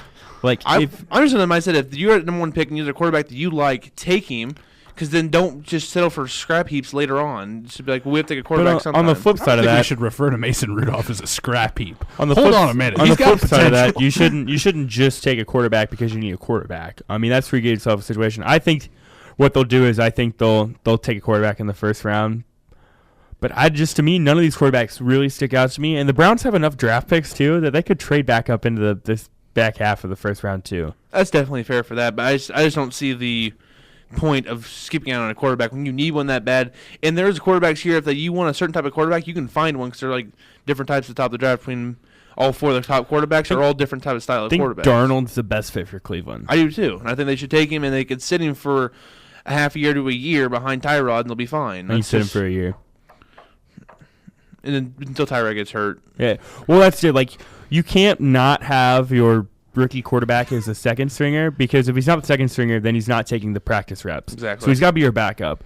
But to me, unless Tyrod Taylor gets hurt, he shouldn't play this year. See, I'd almost, if I'm in Cleveland, take Darnold or whatever quarterback you like the best at 1, and then take the guard out of Notre Dame at 4. Nelson. And that way you have someone to protect because Thomas just retired for Cleveland. It's one of the best tackles in the NFL history. So you still need to rebolster that line so you can protect your young quarterback and Tyrod Taylor. So that's just me personally. I think Ryan was going to try to say something. I was going to try to make a joke, but it's long past, so don't worry about it. Okay. In conclusion, I'm an idiot. Next up, Dallas hasn't signed anybody. Denver Broncos, they signed Case Keenum to a 2-year, $36 million deal. You still think they take a quarterback early? It's possible. I mean, 2-year deal isn't that long term. Yeah, and I don't know that Keenum's going to be any sort of an answer anyway. I mean, he played well, but how much of that was Pat Shermer's offense too? In the Vikings' loaded roster. Yeah. Vikings defense is what helped Case Keenum basically win games. And they had 2 great receivers in Thielen and Diggs. I mean, that takes a lot of pressure and on you. Solid, not a great running game, but a solid running game. Yeah. So definitely interested to see Keenum. And with Dalvin Cook coming back this year, it's going to be even better. Yeah. And they did trade away Simeon later on, so we'll get to that transaction here in a minute. Detroit signed a few people, but no one of real big notice. The Green Bay Packers, of course, we said earlier, they traded for Deshaun Kaiser. They signed Jimmy Graham a 3-year, $30 million deal, and they signed Muhammad Wilkerson to a 1-year, $5 million deal, D-lineman from the Jets, and they also released Jordy Nelson. So I was really hoping Wilkerson would go to the Chiefs, and that would have been a friendly deal for him to go to the Chiefs. 1 year, $5 million, but don't the Packers already have a couple tight ends? None as good as Jimmy Graham. No, none of them nearly as good as Jimmy Graham, but I mean, why not give Aaron Rodgers more weapons? I think I kind of like the signing of Deshaun Kaiser. I think Kaiser's going to be in a role that he belongs in, which is a backup in the NFL. I think he would then have the ability to, if something happens to Aaron Rodgers, which unfortunately for the Packers has happened in the past, then they have somebody who has the ability to step up and have an impact on the game. And I think Deshaun Kaiser would have much more of an impact on the game than Brett Hundley did. And you're talking about tight ends. They have Lance Kendricks and Richard Rodgers as tight ends before that. So nothing great. Yeah, nothing great, though. And Jimmy Graham is almost like a receiver at times, too, so you can almost just split him out wide, and he's just fine out there. So interesting stuff there. And the Green Bay's Packers quarterback room is pretty full now with Hundley and Kaiser with Aaron Rodgers. And I believe they re-signed with the Callahan, too, to a small deal. What's his first name? Joe? Yeah, that guy. Yeah. Up next, the Houston Texans. For the Chiefs, they signed their guard/center Zach Fulton to a $7.5 million deal per year. He's going to play center for them. I'm surprised. Fulton to me is not worth $7.5 million a year. Fulton is not a very good offensive lineman. I'm sorry. He's a better center than a guard. Right, but he's that, and this coming from a guy that's played offensive lineman that played offensive line for 6 years. He's got a really slow first step, and that's something that you can't really teach, and something that it's hard to work on. And so it's usually a nagging problem for a lot of offensive linemen. Zach Fulton just has a slow first step, which is not good for anywhere on the offensive line. Yeah, and definitely, I think some Chiefs fans want him to come back, put him at center, and put Morris at guard to kind of solidify the line. But I'm okay with Zach Fulton leaving, especially at $7.5 million a year over multiple years. That's a lot of money to give Zach Fulton. But Houston did try to protect Deshaun Watson and the quarterback. They also re-signed Jonathan Joseph to a 2-year, $10 million deal. He's really old for a corner. Yeah, he's what, 34, 35? Something like that. Are you looking it up? Everybody clacking away at the He is 33. 33? He'll be 34 next month. Yeah, so, 34 at the start of the season, that's pretty old up for there. a corner. Yeah. So Look at Terrence Newman with the Vikings. He's like 39. That's fair. So that's what's kind of going on there. They signed a few other guys, but no one of real big note. And then the Jacksonville Jaguars signed Marquise Lee, receiver, 4 year, $34 million. Dante Moncrief, 1 year, $7 million. Tight end Osman Seraphin Jenkins, 2 years, $10 million. Guard Andrew Norwell, 5 year, $66.5 million deal. And corner DJ Hayden, 3 years, $19 million. I like the Andrew Norwell signing because he was solid in Carolina. He's a fantastic He's guard. one of the better guards in the Yeah, league. absolutely. And I love solidifying the wide receiver position as well with Lee and Moncrief. I think if you can provide Bortles with as many weapons as possible, then it might make him look a little better. Well, and they went out and got 2 tight ends in Austin Safarian Jenkins and Niles Paul because Mercedes Lewis is like 112. They have James O'Shaughnessy on the roster. That's nothing. So that's what's going on there. We have the Kansas City Chiefs up next. Of course, Sammy Watkins, 3 years, $48 million. DeAnthony Thomas, 1 year, just under $1 million. Only $90,000 guaranteed as well. Defensive lineman Jarvis Jenkson re-signed. Linebacker from the Dallas Cowboys, Anthony Hitchens, 5 years, $45 million. Terrence Smith, linebacker, 1 year, just over $500,000. Kendall Fuller, of course, they traded for with the Redskins part of the Alex Smith trade. They re-signed Dustin Colquitt, 3 years, $7.5 million, and then re-signed Anthony Sherman, fullback, to a 1 year, $2 million deal. Also plays a lot of special teams for the Chiefs. I really like the Anthony Hitchens signing because this is a team that, what was their biggest weakness? I mean, they had a lot of weakness on defense last year. Inside linebacker was in stopping the run. Yeah. And he's one of the better run tacklers. He's probably not going to make a lot of tackles for loss, but he's going to make what was a 12-yard run last year be a 7-yard run. And he can play nickel, too. So maybe they don't have to put Justin Houston in pass coverage as much. Well, I think you look at the combination of him and Reggie Ragland on the inside. I like Ragland. They balance each other really well because Ragland is that guy that will get up to the line of scrimmage, pop a running back. He is not afraid to come up and hit somebody, whereas Hitchens is the guy that can hold back a little bit and, like you mentioned, be that almost safety from an inside linebacker position. He's that safety net to where he'll stop a run from going any longer than it needs to if it gets past the line of scrimmage. And it kind of allows Justin Houston and Daniel Sorensen to do more of what they're accustomed to doing. I mean, so Sorensen's not having to play that linebacker position quite as much. It helps you have Eric Berry back. Yeah. So that's a big addition to just back from injury for Berry, so he can play his kind of normal role, and having him back in the secondary really helps out the front seven as well, because you have that guy who can definitely make up for any mistakes in the front seven. Well, and I think because of Hitchens being around, we're going to see Ragland improve by a lot, because now Ragland has that safety net. He doesn't feel like he has to settle back to save that 12-yard run. Now all of a sudden he can pin his ears back and go. You know, and he can be the kind of player that he's used to being, and I think that's going to be really good for Ragland. One thing we've seen here with the Chiefs on defense is the youth movement, getting rid of Hawley, Johnson, Parker, and bringing guys like Hitchens and Kendall Fuller. I knew they got rid of David Emerson, stuff like that. I think it helps the defense get younger and just faster. They looked slow on defense at times last year. I think that will help. The Marcus Peters trade still kind of hurts just because I think they could have a really good defense with him there, but that's kind of gone and talked about already. So I think their defense will be fine now, though, with getting younger and Hitchens. This is before the draft, and there's still plenty of safeties out there if they want to improve that safety position next to Barry and don't have to play Sorensen so much. Mm-hmm. They can do that with some of the guys available like Eric Reed, Tyrann Mathieu, and stuff, guys, and people like that who are really good players. And just definitely available. Also, Trey Boston from San Diego. Kenny Vaccaro is also available. So there's a lot of safeties available out there if they want to get one. Maybe if the value comes down, because safeties the haven't been market for signed. safeties has been pretty has a chance to be pretty cheap because I've seen a lot of people talking about nobody's signed any safeties yet. So definitely some interesting stuff coming out there with the Chiefs, and hopefully they can get somebody. Also, the big one is Sammy Watkins, 3 years, $48 million. It's a lot of money for Sammy Watkins, but he is only 24 years old, and I think he's still on enough. He's still young enough that's like he's going to play hard to get another contract at 27.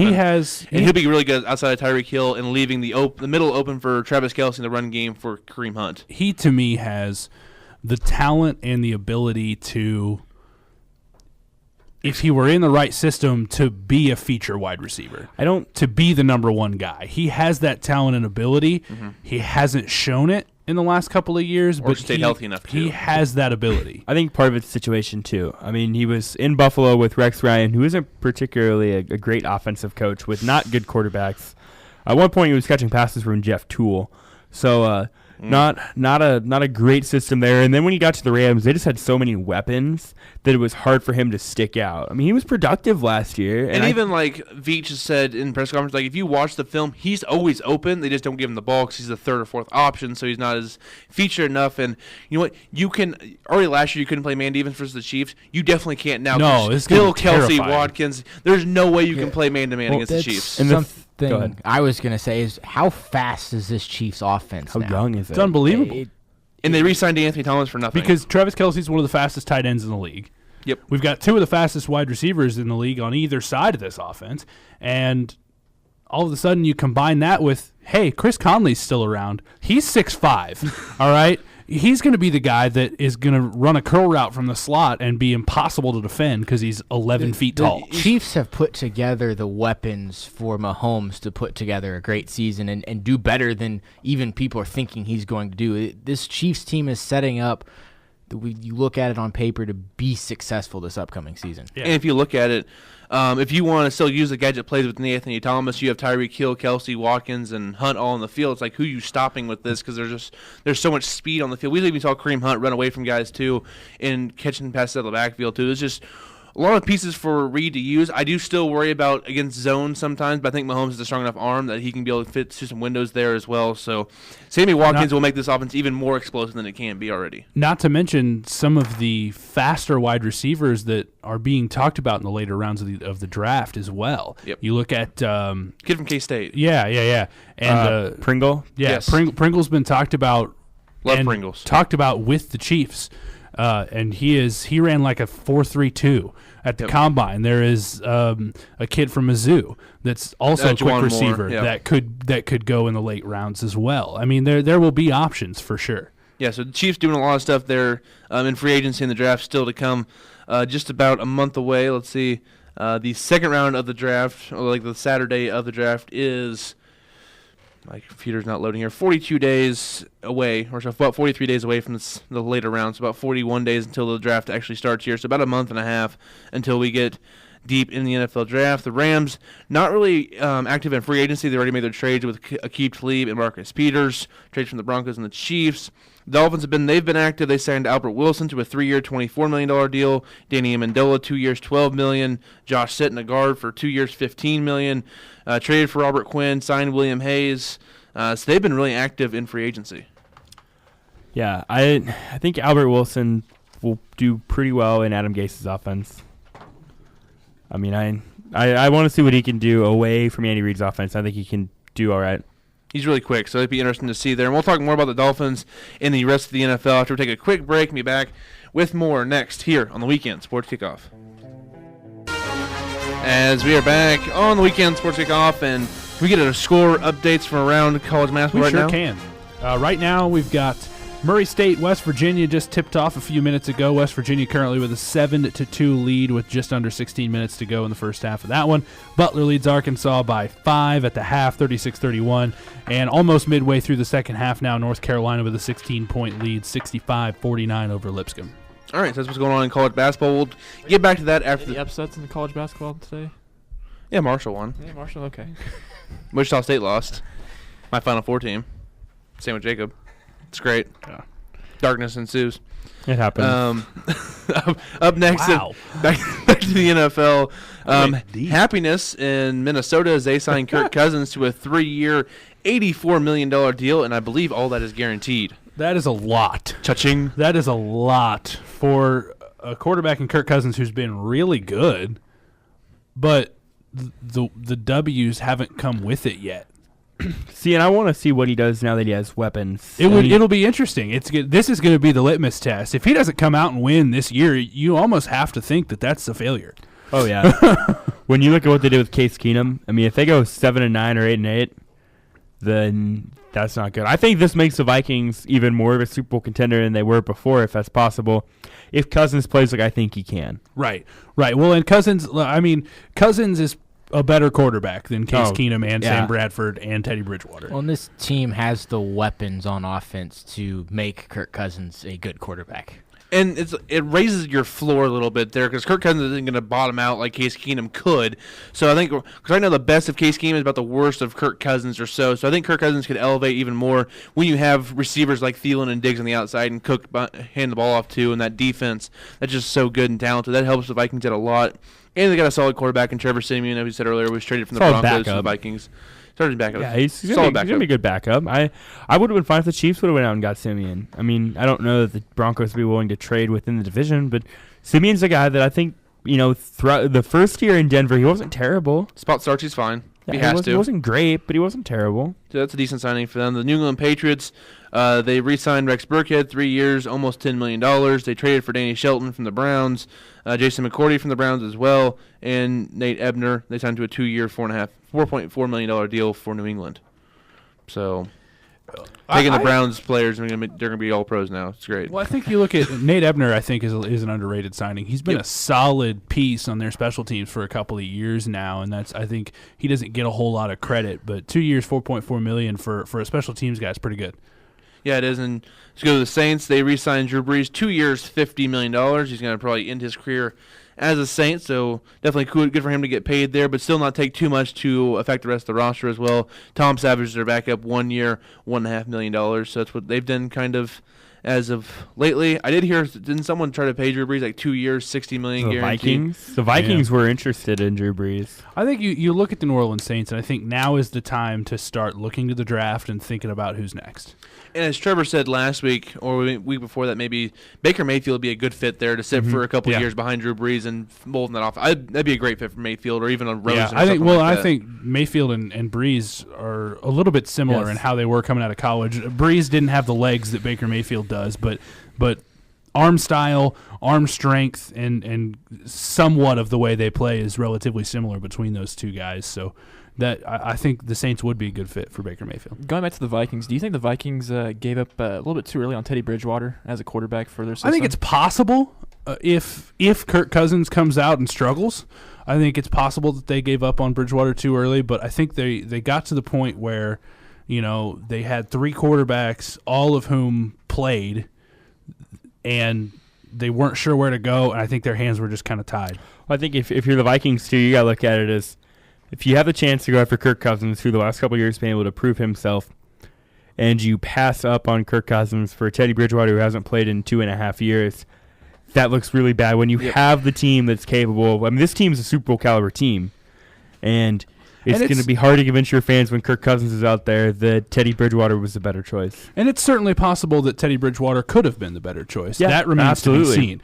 And he did sign a 1 year, $5 million deal with the Jets, along with Josh McCown, 1 year, $10 million. And I think it's much better to go with the sure thing in this situation. And it's certainly possible that Teddy Bridgewater could work out for the Jets. And I think a change of scenery for both sides was good for that relationship. I think Teddy looking to move on, go to the Jets, go there. Jets also signed Crowell for 3 years, $12 million. Jermaine Johnson re-signed Morris Claiborne, signed Cairo Santos. They've been busy as well in free agency. But I think that Bridgewater, it's going to be tough to tell whether or not he's ever going to be at 100% again.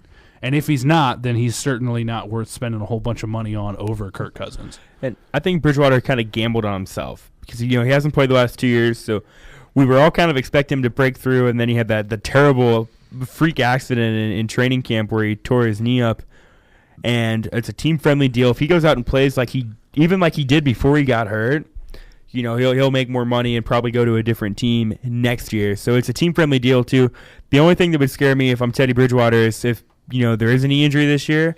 That could be something where teams look at and go, okay, you're 25 years old and you've missed 3 years of your career because of knee injuries, and that could end his career. Yeah, it definitely could. With the Jets, I think McCown was promised a starting job when he signed his 1-year, $10 million deal, so he'll be the starter. Bridgewater will be the backup, but I'm sure Bridgewater will push him in camp. They also signed Crowell, as I said earlier. Tremaine Johnson, $15 million a year, 5 years, about $72.5, $34 million guarantee. It's a big contract for the former Rams corner going to New York. Well, he's a solid cornerback. Yeah. I think he's going to solidify the back end of that defense, and really the Jets are one of those teams that'll take anything they can get right now. They need a lot of help. So, and we'll stay in New York for a second with the Giants. They signed Jonathan Stewart, 2 years, almost $7 million. Nate Soldier, the tackle from the Patriots, 4 years, $62 million to protect Eli Manning or their future quarterback's blind side. They also traded for Alec Ogletree earlier from the offseason from the Rams. So just a couple decent signings there for the Giants. I like that Soldier signing because he can't be worse than anything else they had on the offensive line last year. No, who was Solder? Eric Flowers. He was bad. Yeah, so bad. I'll take Ryan over him. Solder for a long time now has been a really solid left tackle in the NFL. He came out of Colorado a while ago. There were some questions about him, whether or not he was going to be NFL ready, but he's long. He's got really long arms. He's got the ability to keep the defensive ends at arm's length to make it easier to block them, and I think that's provided an advantage for him for quite a long time. A lot of people compared him to King Dunlap being 6'8", and that kind of provides the advantage. But I think he has in that conversation the advantage over Dunlap, who hasn't been so solid because he's such a good athlete and he's really strong with those long arms. So I think Nate Solder is a really good pickup for that team. And we're going to skip a team out of the Bay that's a bunch of criminals. I'm kidding. We're going to the Raiders next. They signed Doug Martin to a 1-year deal, signed Jordy Nelson to a 2-year, $15 million deal. A couple other signings as well, but we'll go to a Raiders fan in here. Give the mic to Kramer. Kramer, what do you think of the signings for the Raiders? It doesn't make sense for the Doug Martin signing because, we already have Jalen Richard as the backup to Marshawn Lynch, but then again, Marshawn Lynch may have a couple more years with Raiders left, but that's the same way with Doug Martin. I feel like he's aging as well. He's also has been injury-plagued, but I do like the Jordy Nelson deal. The only thing is if he can stay healthy. He is, 33 He's 33 now? And So they honestly, with this $15 million deal with him, it's a lot cheaper than what Crabtree wanted. I'll tell you that. That's fair, and he's a guy you put in that receivers room, and you can kind of tutor Cooper a little bit how to be a pro, and just all the veteran stuff he can pass on to him could be good for that locker room as well. And he's also a good guy, so you have him and Carr, kind of your leaders of the locker room now. It kind of changes the culture that's kind of around Oakland a little bit. That's true, and Ellis is a complementary piece to the defense and hopefully help the defense a little bit more than they should, but I'm excited. I want to see what the Raiders do for this coming season. Also, by the way, I'm changing my pick for the region of the East from Purdue to Villanova because Isaac Haas is now out for the remainder of the bracket with an elbow injury. Shout out to former X106 member Sean Nino for sending that news. Thanks, Sean. We love you, Sean. You look at that, and all of a sudden you see a Purdue team that is now vulnerable inside? Now really vulnerable inside. I think that opens the door now for a Texas Tech team that has struggled with big men to begin with. Or Butler and Arkansas. I'm still saying do not count out Florida. The way Florida's been a weird team this year where they looked really, really good early on the season. And you know what? I think if you look at the teams that could come out of the top half of the bracket, Villanova, Alabama, and West Virginia right now, the top seeds that are the top seeds, the top seeds that are still around. All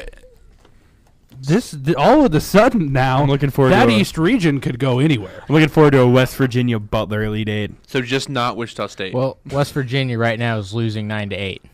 It's still a lot of game left. Uh-oh. So there's a strong possibility that it could be the winner of Villanova, Alabama in the Elite Eight. And then real quick, Or we'll come even back Murray to that. State or Marshall right Exactly. now. And we'll come back to that in a minute. We got the Eagles. They just did release Vinny Curry. They did trade for Michael Bennett and sign Haloti Ngata. Haloti Ngata was a 1-year, $3 million deal, so they kind of bolstered their line. And Ngata, he played for Schwartz before, and he likes that system there, and it's kind of where he fits well with him. So I like what the Eagles are doing there. Niners, they signed, of course, signed Richard Sherman and Jerick McKinnon. So interesting deals there with the Niners. They're trying to build around Jimmy G out there in the Bay Area. And then no one really of note for the Seahawks, Steelers, or Buccaneers. Buccaneers did re-sign Ryan Fitzpatrick for $3.3 million, so there's that. Titans, they signed Dion Lewis to a 4-year, $20 million deal, running back, former of the Patriots and also former Patriot, and bench Super Bowl player Malcolm Butler at corner to a 5-year, $61.25 million deal with Mike Vrabel in Tennessee. That's a lot for a guy in Malcolm Butler that really is known for one play. Yeah, he's been okay. He hasn't been terrible, but he hasn't been $61.25 million worth. I think he is known for making one play at the right time, which is, there's something to be said about that, but it doesn't seem worth that much to me. Well over $12 million a year. Yeah, Tennessee going hard after those former Patriot guys with Vrabel as their head coach now, trying to instill some of the Patriots culture. You see a lot of Belichick disciples kind of do with that. And finally, the Redskins, they traded for Alex Smith earlier this offseason. They also signed Paul Richardson, a receiver out of Seattle, for 5 years, $40 million. They signed receiver Brian Quick, among a couple other smaller signings. So that's all that was with Washington, as they replaced Kirk Cousins with Alex Smith. So kind of what they're doing at quarterback. Any other things you have seen in the NFL that's kind of dropped? I don't see a whole lot else going on right now. It's kind of died down with March Madness there, and a lot of the reports have slowed down to give March Madness kind of its due here. So that's all I really got. I'm checking Ian Rappaport real quick to see. The Chiefs are signing Chad Henne to a 2-year deal, source says. He'll back up and mentor Patrick Mahomes. So, yeah, there is more deals. Thank you, Ian Rappaport. That's okay. I mean, he's a backup quarterback. And I like it's a veteran that can kind of tell Michigan Mahomes, guy. like, hey, go blue. Tell Mahomes, like, hey, I throw a lot of interceptions. It's fine. You'll be just fine. So it's an interesting signing. I know they kind of wanted Chase Daniel, but he signed with Chicago. And, of course, Tyler Bray, he's also signed with Chicago. So you have a nice veteran guy behind Mahomes that's absolutely zero threat to him and actually in the starting lineup, but can mentor him enough and give him guide him through his first year as a starter with the Kansas City Chiefs. So I like that signing a lot. With Chad Henne coming to KC. So that's all we got for the NFL. We're going to take a break. And we'll get back to what you really want to talk about, which is college basketball right now with the bracket. Of course, what do we have left? The Midwest and the West to go through here? Yeah, we'll start with the West when we come back. We'll have the West region and everything going on down there with North Carolina wrapping up their first-round game. And we'll take a break. When we come back, we'll have more here on the Weekend Sports Kickoff. Well, in a break, we go from 5 guys to 3 as Kramer leaves for the day, and Trevor just walked out of the studio for no reason. We went from 1 person in the studio to 2 people in the studio to 5 people in the studio, now to 3 people in the studio. I like the 3, though. We should just lock the doors. Trevor can't get back in for the segment. But we're talking in the break. We're going to go to the West region here in a second. But, Ryan, please describe to viewers what a possible Elite 8 matchups are available that could be the worst possible scenario for CBS and Turner. So this is our craziest Elite 8 we figured out. So the craziest possible Elite 8 in each region. Right now we've got Buffalo and Loyola Chicago in the South, all right? And Florida State, Texas A&M in the West, which I think would be the most realistic of all of them if there is such a thing. Sad. Marshall and Butler in the East, and New Mexico State Bucknell in the Midwest. So we've got what would be 13 versus 11 in the South, 9 versus 7 in the West, 13 versus 10 in the East, and 12 versus 14 in the Midwest. And if Charleston beats Auburn, it could be 13 versus 14 in the Midwest. Wow. That's just brutal. Let's just say this. I don't think we're done with upsets today. Oh, absolutely not.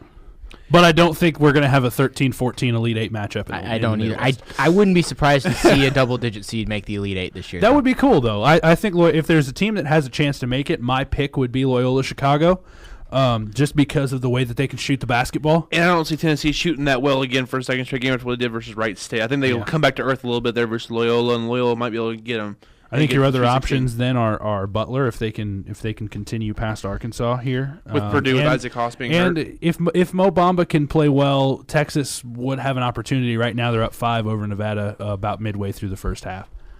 Yeah, there's definitely a couple of interesting matchups going forward. We're going to go to the West region here real quick. Yesterday, in the games that are already final, Ohio State took down South Dakota State 81-73. Gonzaga survives against UNC Greensboro 68-64. Houston survives San Diego State 67-65. Michigan outlasts Montana 61-47.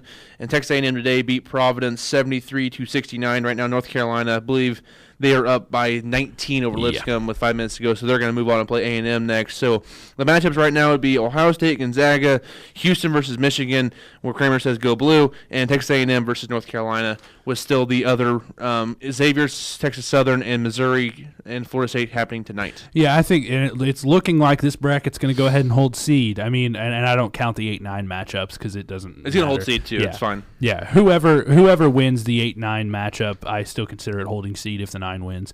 But it looks like this bracket's going to hold seed, and I predicted earlier today that the East would be the bracket that holds seed. I was very wrong. Thank you, Marshall. But Thanks, Wichita State. Yeah, Killing me. Yeah. But there's always one every year that seems to hold seed through the first round, and it looks like that's going to be the West this time And around. the Midwest still has a chance. Well, the one thing about the West bracket is when you look at this, it wasn't the better seeds running over these were really good games. South Dakota State had a shot at Ohio State. UNC Greensboro, I thought they probably should have beat Gonzaga. Gonzaga ends up winning that game. Houston San Diego State was a great game. Michigan did not play well. Montana just forgot that they were playing basketball for about 10 minutes. Terrible. And then the Texas A&M Providence game, that was great. Well, great after the first 10 minutes. Yeah, it was ugly, but it was a good game. But then, just real quick, that Michigan-Montana game. Montana did not score for 10 straight minutes in this game. And somehow we're only down 10 during that stretch. That's how bad both of these two teams played. So for Kramer, I know he left. He needs to be a little bit worried about Michigan moving forward. Well, I think you absolutely need to be worried about Michigan moving forward because Houston's a dangerous basketball team. I do think they were a bit overseeded at 6. And I think that's why they struggled so much with the San Diego State team that was, I think, fairly put at an 11 seed. But I just, in this sort of tournament, it's certainly possible that anything could happen, and Houston over Michigan is one of those that's not necessarily too far out of frame here. Yeah, definitely. And I really like the Ohio State Gonzaga matchup. I like Gonzaga. I like watching them play. I like Mark Few a lot. So they survived that first game, but sometimes you can see those teams, they survive that first matchup, and it kind of sharpens them through the rest of the tournament. And I like what they could do versus Ohio State. And they could get a decent matchup with either Xavier, Missouri, or Florida State in that Sweet 16 and have a good chance to go to the Elite 8 again. And here's what I think I'll be done here in just a second. Here's what I think you look at with this Gonzaga-Ohio State matchup. Because I think if you look at Bates Diop from Ohio State has played – he played relatively well in the first round, and you notice some of the problems that Gonzaga had with UNC Greensboro were with that Kuiper kid from the Netherlands who, in size and ability to shoot, is similar to Bates Diop. Bates Diop's just about double that version of that. So it's going to be interesting to see how Gonzaga deals with that, because if they had trouble with this kid from the Netherlands that plays for UNC Greensboro that was relatively unknown, then I can't imagine what they're going to have with one of the best players in the Big Ten. Yeah, it definitely could be an issue for Gonzaga, but these two teams played earlier in the year at the PK80 Classic. Now, granted, Ohio State's played like a lot better team since then, but Gonzaga won 86-59 in that game, and I'm trying to find the box scores. Jonathan Williams and Josh Perkins both went off for Gonzaga, and I don't know if Keita Bates-Diop even played in that game, but so you got to think they have kind of a blueprint for what they want to do. Obviously, like I said, this is a much better Ohio State team than what it was on November 23rd when they played and got spanked. And Diop in that game, Diop only had 7 points. He only took 7 shots. So it's definitely interesting there. And I like the teams like this with coaches that get better throughout the year with their teams. And you definitely know that with both Ohio State. Who's their head coach? Chris Holtman. And then, of course, Mark Few with Gonzaga. They're teams that always kind of get better as the year goes on as well. So it should be interesting to see how that happens tomorrow. And then, of course, going forward. I think North Carolina is about to go final. About 4 minutes to go in Yep, that game. they're up 19. They're cruising right now over Lipscomb. So I think they get through A&M. I think North Carolina has a good chance to get out of this region. I'm still picking Gonzaga to get out of it, though, I think. It's either Gonzaga or North Carolina is who I have out. I can't remember who I exactly had in my bracket. I'll look it up here real quick. But those two teams, I think, are the favorite for me in the West region. And when you look at the draw North Carolina was given as a 2 seed, they probably got one of the easiest routes to the Elite Eight, if you can call something easy. The toughest game I see for them is going to be Texas A&M. If they win that game, whether they get Houston or Michigan, I think that matches up better for them. And then you go to the Elite Eight. I think North Carolina was given kind of a gift from the committee with the way everything sets up. When you look at the teams, other, Duke, a 2 seed's probably going to, if you end up with a possibility of having to play Michigan State to get to the Elite Eight, where Purdue is going to have to play Butler, and Cincinnati dealing with Texas or Nevada. I just think North Carolina got a good draw at the 2 seed out in this region. Yeah, I did look it up. I do have North Carolina going out of this region, beating Gonzaga to get out of the region. So what about you guys? Who's your favorite to get out of the West region?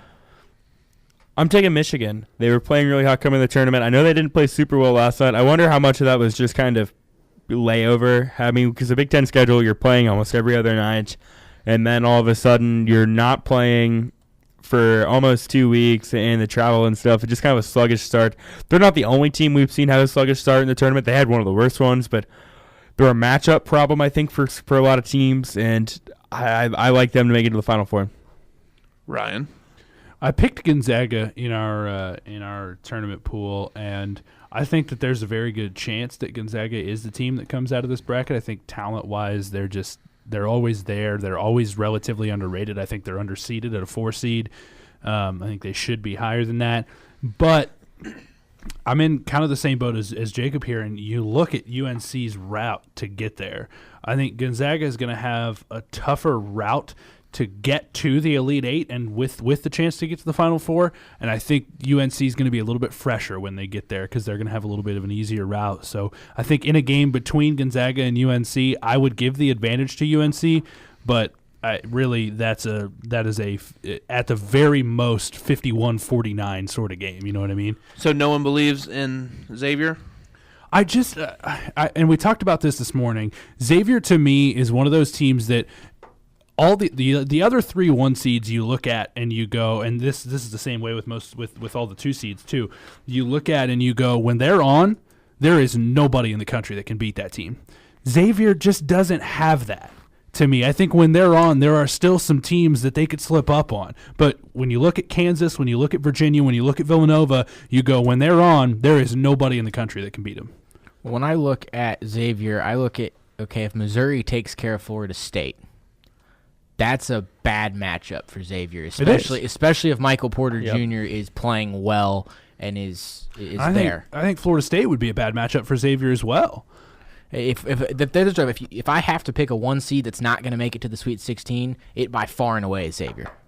Yeah, definitely. And it's possible that we're just not giving them enough credit. But I just think that like I said, there's just some flaws in this team where you look at and you don't see – I don't see a 1 seed in this team. They're a team that has been really consistent this year, but hasn't had that – they lost to Villanova twice and stuff like that. They hadn't quite had that up here, top of the mountain kind of moment that other teams have had. They've had a lot of lows, though, so you kind of have to balance that as well. So if they just kind of play consistently, be like if they're playing a good game and another team comes out that they're best, could they lose those games? So something you definitely see there with Xavier in the West region. Of course, those Sweet 16 Elite 8 out in Los Angeles. And I think you look at the rest of this region, and you see, I think if you look at every other team that's in the second round right now, I think if Xavier gets that team at their best, if Xavier gets Ohio State at their best, Gonzaga at their best, Houston, Michigan, Texas A&M, North Carolina, if they get any of those teams at their best, I don't know if they can handle it. Yes, that could be a really tough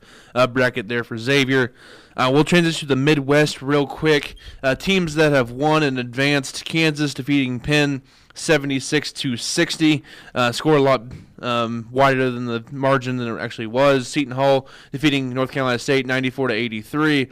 Rhode Island taking down Trae Young in Oklahoma 83-78, and Duke taking care of Iona 89-67. What do you guys think of the first 4 games in this region and how they kind of shaped out? The biggest thing I saw with this is first game of the tournament. First real game. I don't really count the first four. That's fair. The first game of the tournament, Oklahoma, Rhode Island. Great game, goes into overtime. I think that just set the tone for the rest of the tournament to start off with. But this is a side of the bracket that's really interesting because the 4 and 5 seeds are really weak, in my opinion. Yes, and definitely. It sets up. When I was looking at brackets, this is the one that could completely get messed up with 14, 13, and 12 seeds all winning their games. So we'll just have to see what happens, but it's a very interesting side of the bracket.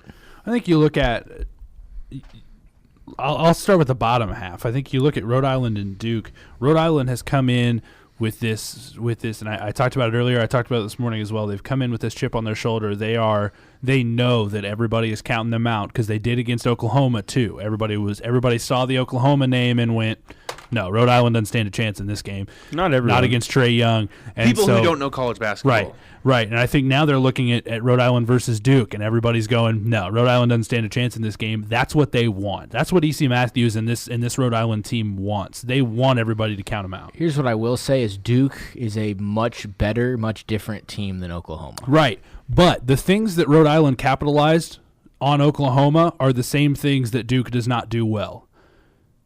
Oklahoma's a young basketball team. Oklahoma's relatively inexperienced. Those were the things that Rhode Island capitalized on. Duke is an inexperienced basketball team, and I think Rhode Island's going to have the ability to capitalize on that. I think Duke's got a lot more talent too. Whereas Oklahoma, literally all they have is Trae Young And better coached. I mean, Duke's got Allen, and they got Bagley, and they got Duval, and they got Trent. So They got Carter. But I agree. Don't count out Duke at all. And here's something to think about.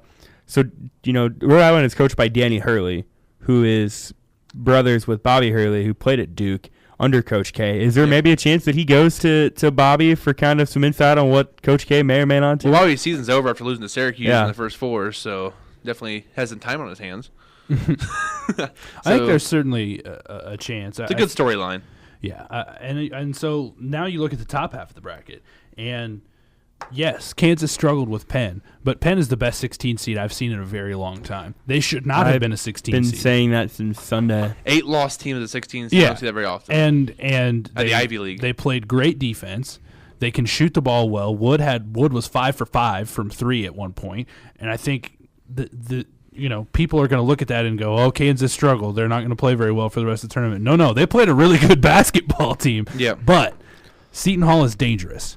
Well, I think the thing that would concern me if I'm a Kansas fan is Devontae Graham basically took over that game. I mean, if Devontae Graham doesn't play one of the best games of his career, think of how close that game would have been. Saved it, yeah. Yeah, the only thing with that argument, though, is that it seems like every night Devontae Graham plays the best game of his career. He's had an incredible season that a lot of people have completely overlooked. It draws, to me, a lot of comparisons to Justin Pitts in a way, because you look at this guy that there will be nights that he scores 6 points, but on the nights that he scores 6 points, he assists on 25 more, or he's got 3 steals or 6 or 7 rebounds. He's a really good defender. Yeah, and so I think you look at this Kansas team goes where Devontae Graham goes. If he has a bad night, then they're not going to play very well, but not very often does Devontae Graham have a bad night. And so you look at this Seton Hall team. The problem with Seton Hall is that they don't play defense very well. They're going to have to score with Kansas. They're going to have to. Well, and I would say probably their best player, Desi Rodriguez, isn't totally 100%. Right. So they're going to have to score with Kansas, which means that in an out-and-out shooting competition between Seton Hall and this first 6 from Kansas of Devontae Graham, Svi Mikhailiuk, Marcus Garrett, LeGerald Vick, those guys, in an out-and-out shooting competition, I'm taking Kansas 10 times out of 10. And I think that's what's going to end up being because Seton Hall struggles with playing defense. And we just have a final. North Carolina defeats Lipscomb 84-66. That one went final just moments ago. So that completes the Charlotte's round of 62 matchups, A&M and North Carolina, as well as Houston versus Michigan over in Wichita, and Boise will be Ohio State and Gonzaga in the West region. Midwest, kind of already talked about it. In Wichita, you'll have Kansas versus Seton Hall, and down in Pittsburgh, you'll have Rhode Island versus Duke. So Seton Hall is definitely a team that can score. Scored 94 points on North Carolina State. if Kansas does live and die by the 3, which a lot of teams do now, so all it takes is one bad shooting night. You can say that about anybody, though. I don't want to just single out with Kansas with this, but definitely a Seton Hall team that could capitalize on that rather quickly with their shooting as well. I know we joked earlier about New Mexico State. Don't sleep on them tonight, definitely, against Clemson. And then if they get the winner of the Auburn-Charleston game, Zach Lofton, he's a transfer from Texas Southern. He averages over 20 points a game. They also have Jamario Jones, who is a walking, talking, breathing double-double waiting to happen. So they've got some talent. I have them in the Sweet 16 in a lot of my brackets, so don't sleep on them. And I think how ridiculous is it going to be that everybody's going to be like, oh, it's set up for Kansas again, because if New Mexico State wins and Charleston wins, all of a sudden it sets up for a Sweet 16 matchup with a 12 or a 13 seed for Kansas. And that's the reason I have Kansas coming out of the Midwest, is because in almost every situation it sets up favorably for them. I said all along, and I know this sounds crazy, but I said if they beat Penn, I think they make the Elite Eight. Well, the other thing is, let's say New Mexico State and Charleston don't win those games, and Clemson and Auburn take care of business, win those games. That's still a favorable matchup for Kansas, because Clemson and Auburn, in my opinion, are both way overseeded. Football school. Well, and Kansas matches up with both of those teams really well from the get-go. And so this draw set up really well for Kansas to make it to the Elite Eight. Now, once you get to the Elite Eight, you're facing up with your options are Duke, Michigan State, Rhode Island, and TCU if we see top seeds the whole way. Syracuse. I think Syracuse beats TCU tonight. I mean, just the way TCU's been playing since they lost Jalen Fisher earlier in the season. And Syracuse always does it. They barely make the tournament for no reason, and all of a sudden they're in the Sweet 16. And I'm going to go ahead and say this right now. So let's very hypothetically say Syracuse does what they did a couple years ago and make a run to the Final Four. There's going to be some idiots out there that are going to say, well, see, Syracuse should have been a tournament team after all. No, because what you do in the tournament does not justify your argument for being in the tournament prior to what you did in the tournament. Because if you said tournament 4 times in one sentence, that's how you know know he means business. Well, because, okay, think about it. If Virginia gets upset by UMBC tonight, which probably is going to, but say they do, how stupid would it be to say, well, see, Virginia got beat in the first round, they shouldn't have been in the tournament. No, they were the number 1 overall seed. It doesn't just. It's different. I don't care if Syracuse wins the national championship by 40 points. Oh, that might be a little bit if of they an make the indication. Final Four, but you know what? But you still can't say that they at that moment deserve to be in. If they make it to the Final Four, that means they probably beat Michigan State, Duke, and Kansas to get there. Not necessarily, because you look at the I'm year. saying most if that's the road and they go there, I'm like, you know what? They probably deserved it. Well, you look at the year they made it. They beat Gonzaga. But Gonzaga was an 11 seed though. It's still Gonzaga. And they beat Middle Tennessee, who upset Michigan State. Then they beat Gonzaga in the Sweet 16. Yep. And then they got Virginia in the Elite Eight, a team that they'd already played like 4 times that year. So it happens. It's kind of setting up for them, or it could set up for them, I guess. Also, I just want to mention this. Back in the East region, Purdue, they were a 12-1 odds to win it all. What do you think they are now? What do you think it's dropped to? 25-1. That brings me a question. For you guys. No, that was my guess. Is it 25-1? Attaboy. Go to Vegas. So the last don't vote on Purdue. Yeah, don't get no kidding. So the last 8 years, a 2 seed has not made it out of the first weekend, including the round of 32. Does this make Purdue the most vulnerable 2 seed to? Yeah, I think so. Yeah, I think so. I think after that, you look at after Purdue. I think you look at Cincinnati. Yeah, because the matchup with Nevada or Texas is going to be difficult. Every time you say Cincinnati, I would look at Jacob every time. But I think you look at both Duke and North Carolina, and neither of them have easy matchups either. Yeah. So I think it's now this is a stretch, but I think it's possible that none of the 2 seeds make it out of the second weekend. I would go ahead and say that it's very possible we'll see 2 of the 4 dropped on Saturday and Sunday. And I think it's possible all of them could. I think Rhode Island is the best team that a 2 seed has to face, but I also think Duke's the best 2 seed, so I think they're going to be able to survive that one. Even though I think Rhode Island could upset any of the other 2 seeds. I just don't think they upset Duke, particularly in this one. If Rhode Island was playing Purdue, I'd love them versus Purdue without Haas. I'd love them. My problem with Duke is I have, because once in my long time of watching the NCAA tournament have I seen a team full of freshmen actually do it. Actually make that run, which was Kentucky. And I just the team not full of freshmen. Right. Yeah, Grayson Allen, most hated man Duke since But Christian you Laettner. take out Grayson Allen, it's basically entirely freshmen. Yeah. And a team full of freshmen never gets it done. And I think that's the policy that I'm going by. Well, you saw here. Kentucky do, but you saw Duke make the championship game and lose to Wisconsin when they had No, Duke beat Wisconsin. Did they beat Wisconsin? Yeah. They lost. I mean, to. Duke got your other really. Grayson Allen was a freshman. Yeah, Followed by Tyus Jones, Justice Winslow, Jaleel Okafor. I mean, that was a pretty salty freshman-heavy team. I mean, so it's doable. That's why I went with Villanova. They're a kind of more of a veteran-heavy team. So I just think the tournament has yielded to experience way more often than it's given the most talented freshman team. You know, you look at the Kentucky teams of the past, or those sorts of the McDonald's All-American teams just don't usually get it done. This is a tournament that yields to experience, which we saw last year between Gonzaga and North Carolina, Villanova the year before that. That, you know, it just yields to the team with experience. And we have some updates. We'll give you some right now. Under 7 to go. Butler leads Arkansas 61-51. The 5 seed West Virginia leads Murray State 32-22. About 3 minutes ago in the first half, and about 2 minutes ago until halftime, Texas leads Nevada 31-23. So going off that yielding to experience theory, which I think you're completely right on, which one of these teams then do you think puts them in the best situation then to win the national title? I still think Villanova. From an experience standpoint, I would either say Villanova or Kansas. Yeah, that's kind of where I was thinking. Because Kansas is their 2 guys are seniors between Devontae Graham and Svi Mikhailiuk are experienced seniors. I think you have other guys that are experienced in Vic that played a lot last year. Udoka Azubuike, who played a lot last year. Shvi is well traveled, and I think North Carolina. I think North Carolina too, with Barry and Pinson having been in that situation last year, and Gonzaga with Perkins and Tilly and Williams. Those are guys that have that veteran leadership as well. I don't know. Virginia has a guy that's pretty good. His name is Guy. He's all right. Yeah. Virginia their pace of play. Wow. Really. My issue with Virginia is all it's going to take is one hot shooting night from somebody, and they're gone. But I just the problem is that I don't see anybody in their region that can shoot well. You know what I want to see? Buffalo, Loyola. they can get by Kentucky. That's true. The way they shot last night. And if they can put up that kind of offensive performance, then I think both Kentucky and Virginia could be in trouble. They have to get 2 there first, but Loyola Chicago, they shoot 50-some%. They're the 3rd best shooting team in the nation. Right, and that's what I pointed to this morning as well, as I looked at this bracket and I said Loyola Chicago is the only team that I could see shooting well enough to beat Virginia. their road to get to the Elite Eight is not going to be easy. Brutal. As an 11 seed. I think Kentucky has the size and the athleticism if they can kind of get some shots to fall. Yeah. I mean, Kentucky's a team, but there's been times here they've been a really good shooting team. There's been times here they haven't been a very good shooting team. They can't shoot.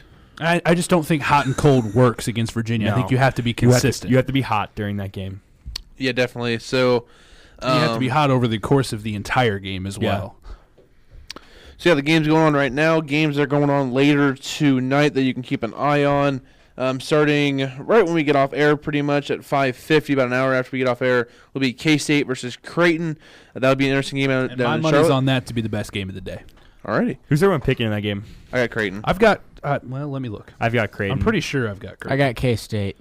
I want to see. I want to see how Barry Brown and Dean Wade. I've got Creighton look. in that one. I don't know if they're 100%. So Jacob, he picked K-State. So, and I think it's going to be a great basketball game. And this is coming from someone who, for his entire life, has hated Kansas State. But I think it's going to be a great basketball game because Kansas State's athletic. They've got the ability to play some really good defense if they want to, and I think they're going to give Creighton all that they can handle.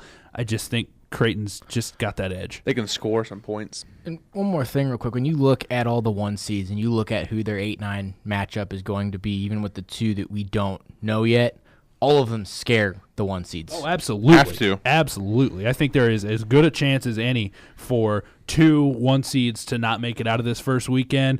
It's certainly possible. As long as one of those 1 seeds doesn't make it as Kansas, I'll be happy. So let's just throw Xavier out of the picture because we've already said we think they're the most vulnerable 1 seed. Right. Who do you think's the second most vulnerable? Villanova. My money's on Virginia.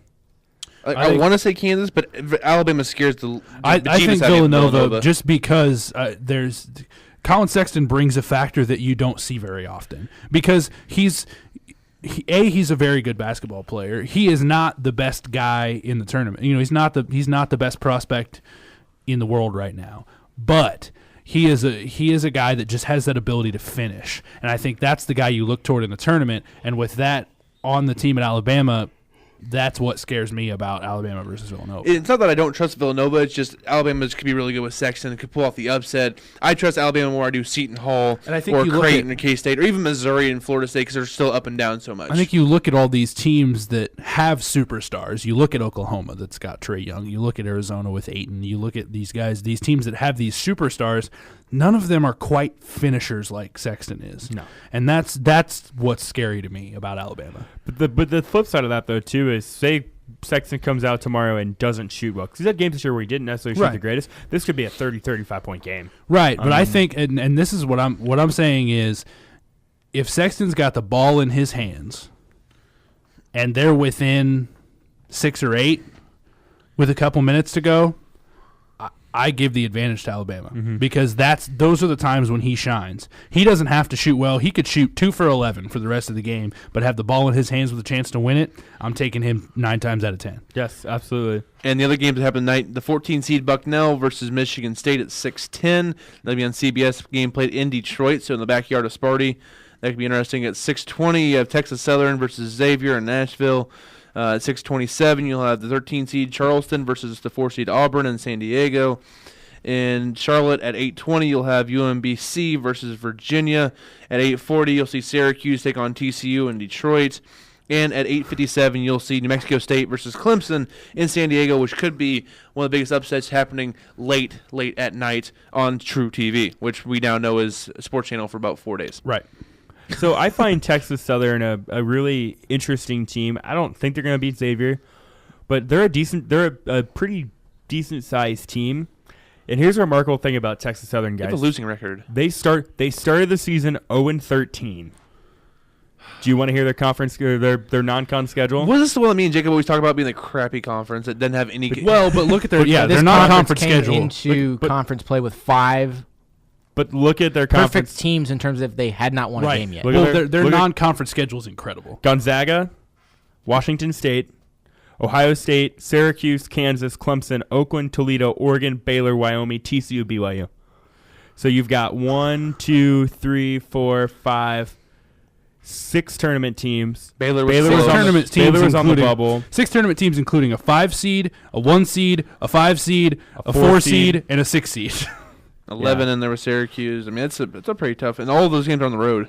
Yeah, they didn't play a home game until January 1st. So, I mean, they lost to Jackson State, they lost to Grambling, they lost to Pine Bluff. All those losses were close, though. I don't think that means anything. I mean, No, and I think Xavier lucked out here on the 16 seed draw because I do think Texas Southern is probably still the worst 16 seed we've got here Radford of all of bad. them. Radford was also pretty bad, but Don't sleep on UMBC. They beat Vermont to get there. Yeah, so, Vermont's a team that I think could have upset someone in the tournament. So. That's fair. So I think Texas Southern's probably the worst of the 16 seeds, and so Xavier did luck out on that draw, being, in my opinion, the most beatable 1 seed. But then they didn't get much of help after that. Right. So that's one thing you have to weigh there. Texas Southern, yeah, you look at their opening day schedule. That's pretty brutal. Well, I feel like people look down and go, "Oh, 0-13, they must be terrible." And I mean, not many of those games they kept it super close. Washington State's overtime. Yeah, Clemson was close. They lost to Clemson by 7, Oregon by 6. I mean, that's a really, really, They good get non-con killed by schedule. Baylor. Yeah, It's not great. I mean, they have just as good of an argument to be in the tournament almost as Arizona State did. I mean, Okay, now they didn't win and beat Kansas in the Midwest though, so that's one thing. To get Arizona State, I think, in the tournament was some of their big wins in the beginning of the year. That's the only reason because they didn't do anything. because you're in the Big same 12, team in Pac-12. November you're the same team in March that you were in November. Exactly. But wins in November count just as much. Yeah. May count more actually. And at to this me, point. I like teams that I look at how they finished. That's just me because I want the best games in March. Well, let's back up on this because I think the argument of who should be in and not now is past. The Yeah. tournament's Yeah, already absolutely. set. Let's not worry about it. I'm still mad at St. Mary's wasn't in, but that's beside I'm not It'll be mad. okay. It'll be I okay. don't- Everything's fine. Tournament started. Tournament started. Selection show's over. I didn't lose any sleep over it. Although we were bad. Ryan did good on his in and outs because he went by what he thought the committee would do. I went 1 for 5. I think everyone else went. And 2 I for still 5. went. I went by what I thought the committee would do, and I still went 3 for 5. Yeah, which is solid. It's passing. D's get degrees. Yeah. So yeah, a quick update before we go to break here. About under 4 minutes to go. Butler leads Arkansas by 12. Almost halftime, West Virginia leads Murray State by 7, and halftime, Texas up on Nevada 35-26. So that's what we kind of got right now. We'll take a couple of song break and be back with more here about college basketball and other stuff here on the weekend. Sports Kickoff. Kickoff is about to start. The opinions on the show are the opinions of the host and guest on WSK alone. These opinions do not represent KZLX, Northwest Missouri State University, or Bearcat Athletics. Enjoy the show.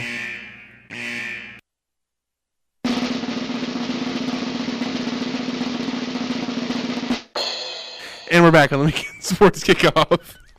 Good thing spring break. What on earth is happening? Yeah, I agree with Trevor. I think we just need to Best go to worst spring break. show of the year. It is 2 minutes after 4:20 here on the weekend sports kickoff. For real? We're really going there.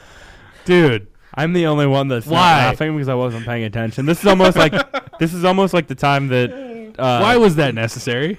This It is like wasn't. this is like the time that Sean made Devin laugh so hard. that, He had to walk out of were the you room. here for that? Yeah. I was the only one that could kind of keep my stuff together, and I struggled for that. I had to leave. But right now, Arkansas also making bad man. decisions, down by 15 with under a minute to go to Butler. So Butler's about to advance to the round of 32. Arkansas Yeah. is just letting this basketball game go. Just terrible. They have taken every bad shot that they could possibly find, it seems like. Yeah, every single one. Like they're trying to like, hey, this is a really bad shot. I can take even worse shot this next possession. Just watch me, and they're just one-upping each other. Like, So they're done. There was a guy that took a contested shot that was like over his shoulder, facing away from the basket. Why? With Because I think 25 seconds on the shot clock. Yeah. So, while this game's ending, the other two are at half. Texas is up 35-26 on Nevada. Murray State down to West Virginia 38-29. Did you guys see Zaire Smith with Texas Tech and his dunk yesterday? Oh, The one where you like 360 in the air. 360 alley-oop. When I saw that, I pretty much lost it because I don't know how he did that. Well, and what the issue was there was it was cool, but it didn't show all that. I mean, it showed a whole lot of athleticism, but it wasn't on purpose. No, because the pass, that's what makes it even better. Yeah, the pass took him to his right, so he had to catch it up and to his right. So he was like, I'm not going to make the shot from over here, so I might as well turn around, and he just barely got it up over the rim. It was really impressive.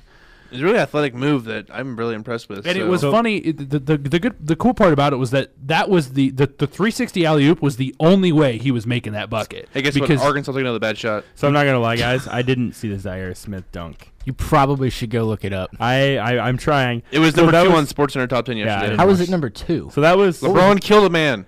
during So during the Texas Nurkic Tech got Stephen just F. murdered. Austin game, I was in the middle watching the game, and my girlfriend was like, "Hey, we're gonna have some company come over. We need to run to the store and get stuff." So I was trying to watch the game on my What phone. do you mean we? Yeah, that's because someone had to pay for it. It was me.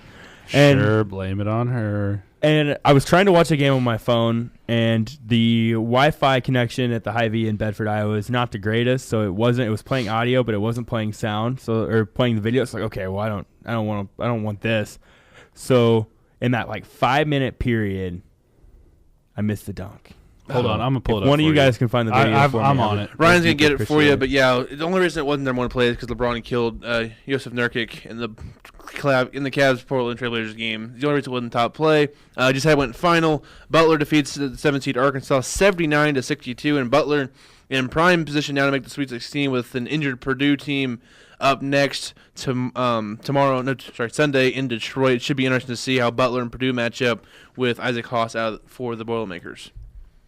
So It'll be interesting. That's a really tough break for Purdue because this was a Purdue team that had the pieces to make a Final Four run, and without Haas on the inside, it just does not. It doesn't even seem plausible or possible anymore.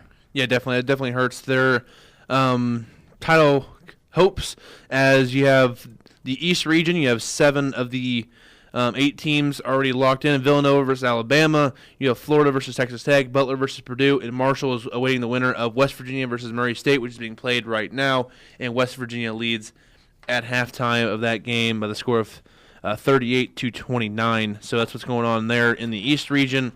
Also in the South region, you have 5 of the teams with Kentucky versus Buffalo, Loyola versus Tennessee. Cincinnati still awaits the winner of Nevada versus Texas being played right now. Texas leads by 9 at halftime, 35-26.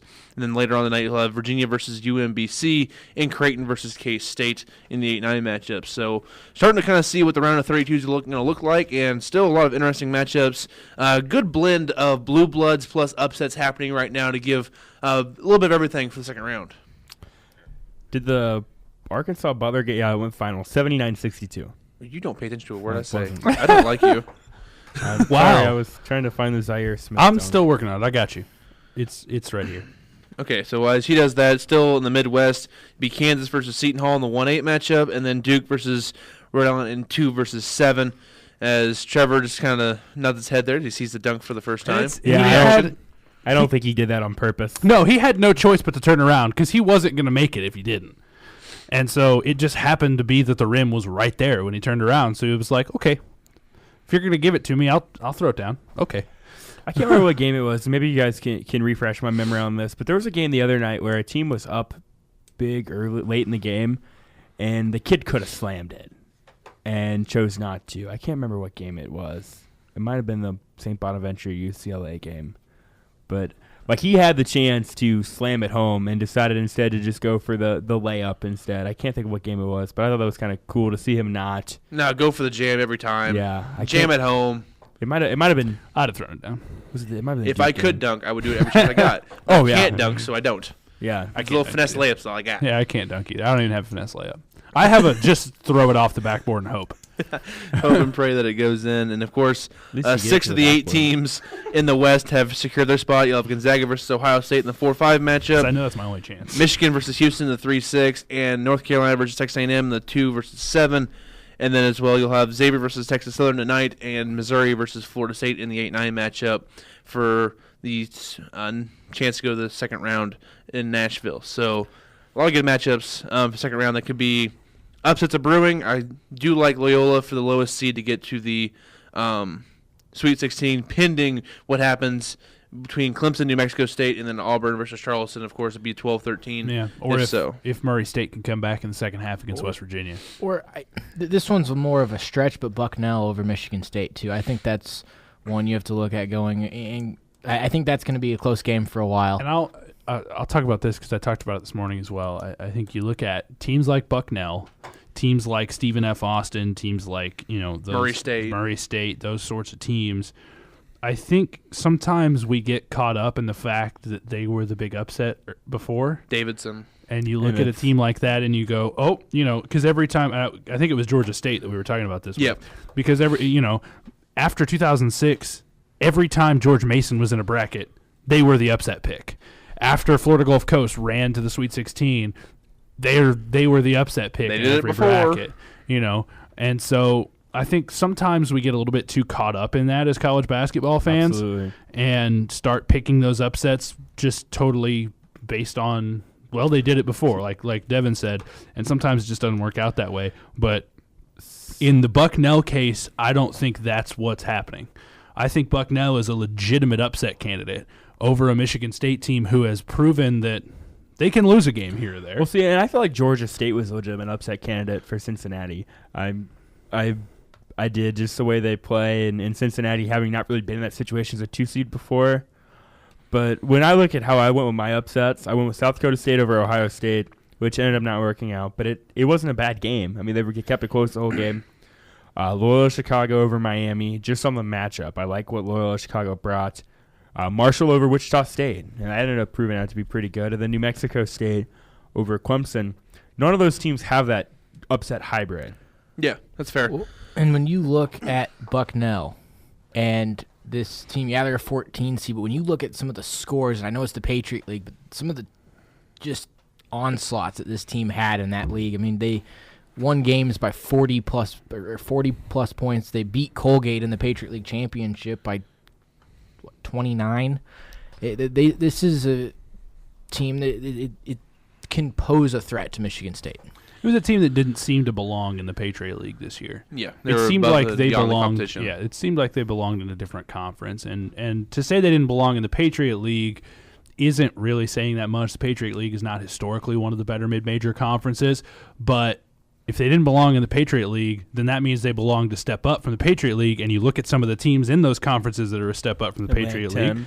The A10, yeah. Missouri Valley. Rhode Island, who's the 7th seed. Yep. Missouri USA. Valley, Loyola Chicago, CUSA. You've got Marshall and Buffalo out of the MAC. I think, all of which, hey, they're in the second round. Sure, they could hold up with some of the bigger competitions around the nation. Also, just saw this on Twitter. Sheldon Richardson signs with the Vikings, so their defense just got that much better. Their front seven needed another big defensive tackle. Yeah, definitely. to So dominate up the front. number one defense just got better as they tweeted out when they announced the signing. So after having watched, is there three 1-seeds played so far already? Is Xavier the only one? No, Virginia too. Virginia, So yeah. two. Do you guys think at some point a 16 seed is going to be to one? By the law of averages, at some point it will happen. it's only 134-0. Right. By the law of averages, it has to happen at some point. What happens next? The Browns win a division, or the 16 seed It wins. might be 2047. I don't think this is the year that it happens. And I went into this tournament going, if there was ever a year, this would be it. But with the 2 1-seeds left to take on 16 seeds, I just don't see it. Penn versus Xavier would have been I would have interesting. wanted to see Penn Penn against versus Xavier. I would have wanted to see Penn against Virginia. That But could've I been think interesting. I still think Penn should have been a 14. I think I think you should have flipped Penn with Wright State because Penn versus Tennessee would have been a lot more interesting, and Wright State, I think, probably earned a 16 seed. I don't care. Fullerton probably should have been my 16 seed. They would have dropped down from a 15 Yeah, line, that's but another possibility. That's just me personally. So And Purdue versus Penn would have been interesting as well. yes, so definitely some interesting matchups that did not happen. As Texas, Nevada started the second half, Murray State and West Virginia is about to start, I believe, here soon. More news from the NFL. The Packers have attempted to sign Kyle Fuller, but the Bears can do a 5 days to match since he is I think he's restricted free agent. So he's they called transition tag. that's what it is. Almost $13 million. So they have a chance to match, and they are planning to match that as well. So he should be staying in Chicago. So it's interesting news at the NFL as they keep trying to steal storylines from college basketball. It's not overly working, but every once in a while they get attention for a couple of seconds before they go back to the basketball here. And by the way, how much have you gotten done the last couple of days besides watching basketball? Nothing. Well, I want to talk about it. I had to work till noon today, so I missed like the first 45 minutes of the Providence A&M game. Other than that, yesterday I may or may not have went to my afternoon class. I won't confirm nor deny. But I didn't see You already that. said that you didn't. Yeah, I didn't see you there. I didn't see you there either. But Wait a minute. I went and I got my hair cut. I watched the game on my phone while I was getting my hair cut. I listened to it on the drive to get my hair cut. Then I listened to it on the drive home. And when I got home, that's all I got So done. anyways, besides watching basketball or listening to it, what have you done this past couple of days? I woke up. I showered this morning. That's really about the extent of it. Attaboy. I want to talk about it. See, I have classes in the morning, so I did go to those. Attaboy. I'm so proud of you. Other than that, though, it's just been college basketball. See, I had a test yesterday at 1 o'clock, so that was brutal. I did okay for that test. And then I would have failed. I would have been such He did fail. It was just okay for him. I would it have was okay for the test. I would have been in such a hurry to get out of there that I would have just been see. I mean, I really wasn't into diet, nutrition, behavior exam number 3. I never would be. Definitely not during the Thursday of March Madness. So that was great, but I was done in like 15, 20 minutes, and then I was able to watch more college basketball. And go home to my nice setup with 3 different screens at one time watching college basketball. It's fun. That's the way to do it. Exactly. I don't know. Is there? My question is there any college basketball on this weekend? Yeah. Yeah, just a little bit. I haven't seen the schedule. I didn't know. I believe there's 8 games tomorrow and 8 games on Sunday. Oh, And plus the NIT. Don't forget, is Nebraska ball still in? No, they got beat up Mississippi State the other Oh, night. that's brutal. I don't care. They lost to I don't- Mississippi State. I don't care either. I mean, I saw that they. I'm kind of interested now, though. That is a question: is how much attention does anybody actually pay to the NIT? Does anyone fill None. an NIT bracket? I did once when I was little, just because it was another bracket to fill out, and because it was cool. I have a friend. But no, I have a friend who every year fills out. He does an NCAA tournament bracket, obviously. Then he does an NIT, he does a CBI, and a CIT. 1-800-BETS-OFF. Like he doesn't do money on it or anything. He Gamble, just for the excitement, I guess, of filling out a bracket. He needs help. I've never looked at the NIT bracket and be like, man, sorry, person, whoever you are, if you're listening. Matchups in the NIT. We're gonna go through these real quick. The NIT Sweet 16 matchups. Oh no! Notre Dame versus Penn State. Notre Dame. I don't know why. Okay. That's 1 versus 4. 3 versus 2. Marquette and Oregon. Marquette the 2 seed. Baylor advanced to the 1 seed. They'll take on the 4 seed Mississippi State. Yeah. Middle Tennessee State, the 3 seed, taking on the 2 seed Louisville. Interesting. Is it? These haven't been terrible. Okay. They've been good. The 1 seed USC versus the 4 seed Western Kentucky. So the Hilltoppers. I'll tell you what. If this were like 4 years ago, Be interesting. because all these teams were in the NCAA tournament. Oregon Marquette. Even last year, Oregon Marquette. The 2 seed Oklahoma State versus the 3 seed Stanford. So not a lot of upsets right now. The 1 seed St. Mary's versus the 5 seed Washington. Oh, there's one. Got him. Good job, 5 seed. LSU, the 3 seed versus the 2 seed Utah. So only one upset. It was a 5 over a 4. Who are you guys picking to win the NIT? I have. Did we not just have this conversation? I'll bite. St. Mary's has the best record. There you go.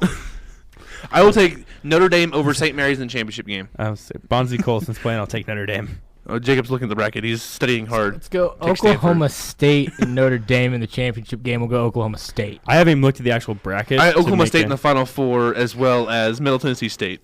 Let me actually look at the bracket. So I got Notre Dame over Middle Tennessee State. I have St. Mary's over Oklahoma State in the Final Four. Okay, so my Final Four. I can't believe we're doing it NIT Final Four. I'm not in tournament. No, they're not in the tournament.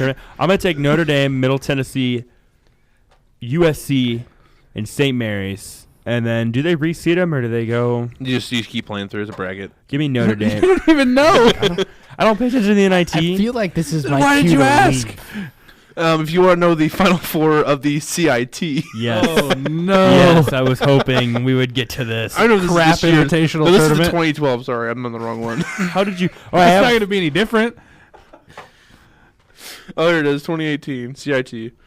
I don't want to know this. This is the teams that. This is the tournament that all of the major conference teams that don't make the NCAA tournament reject invitations to. The CIT is. It's like they don't have like a set bracket.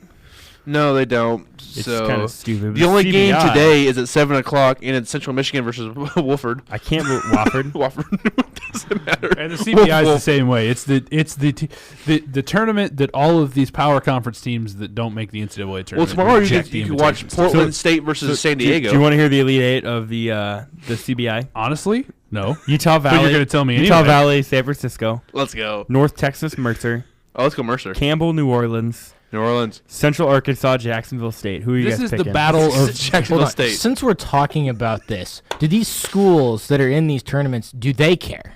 No. This is the I mean, battle I of guess- teams that make the NCAA tournament once every 6 years. I guess if you're a senior, it gives you a reason to play one more time. If you're a freshman, more But- practice time. Yeah, that but is- really, Hey, like, give me Campbell and Mercer. sure. I don't know why. I'm thinking Mercer to win the whole thing, by the way. I'm gonna trust Utah Valley. They were pretty good in The the. Camels and the Bears. Take Utah Valley. Or the What conference Bruins, are they in? I guess. They're in the WAC, I believe, aren't they? It's same as UMKC, right? Yeah. They actually, I think they made it to the final against New Mexico State. Last Nobody year, knows yes, or they did. cares. This is Utah like Valley? whenever I would. No. Yes, I don't know. Yeah, Utah Okay. Valley lost to New Mexico State in the WAC final. It's like if I'm talking. This would be like. No, never mind. Go ahead. This reminds me of whenever I make Taylor Damon mad by talking about the D League during NBA discussion, and he would just want to throw me off the Can we set. throw in a minor league baseball conversation at some point during baseball? You know what? talk? No, we Omaha's cannot. pretty good. Storm Like, Chasers. I don't know anything about it, but What's the Arkansas team?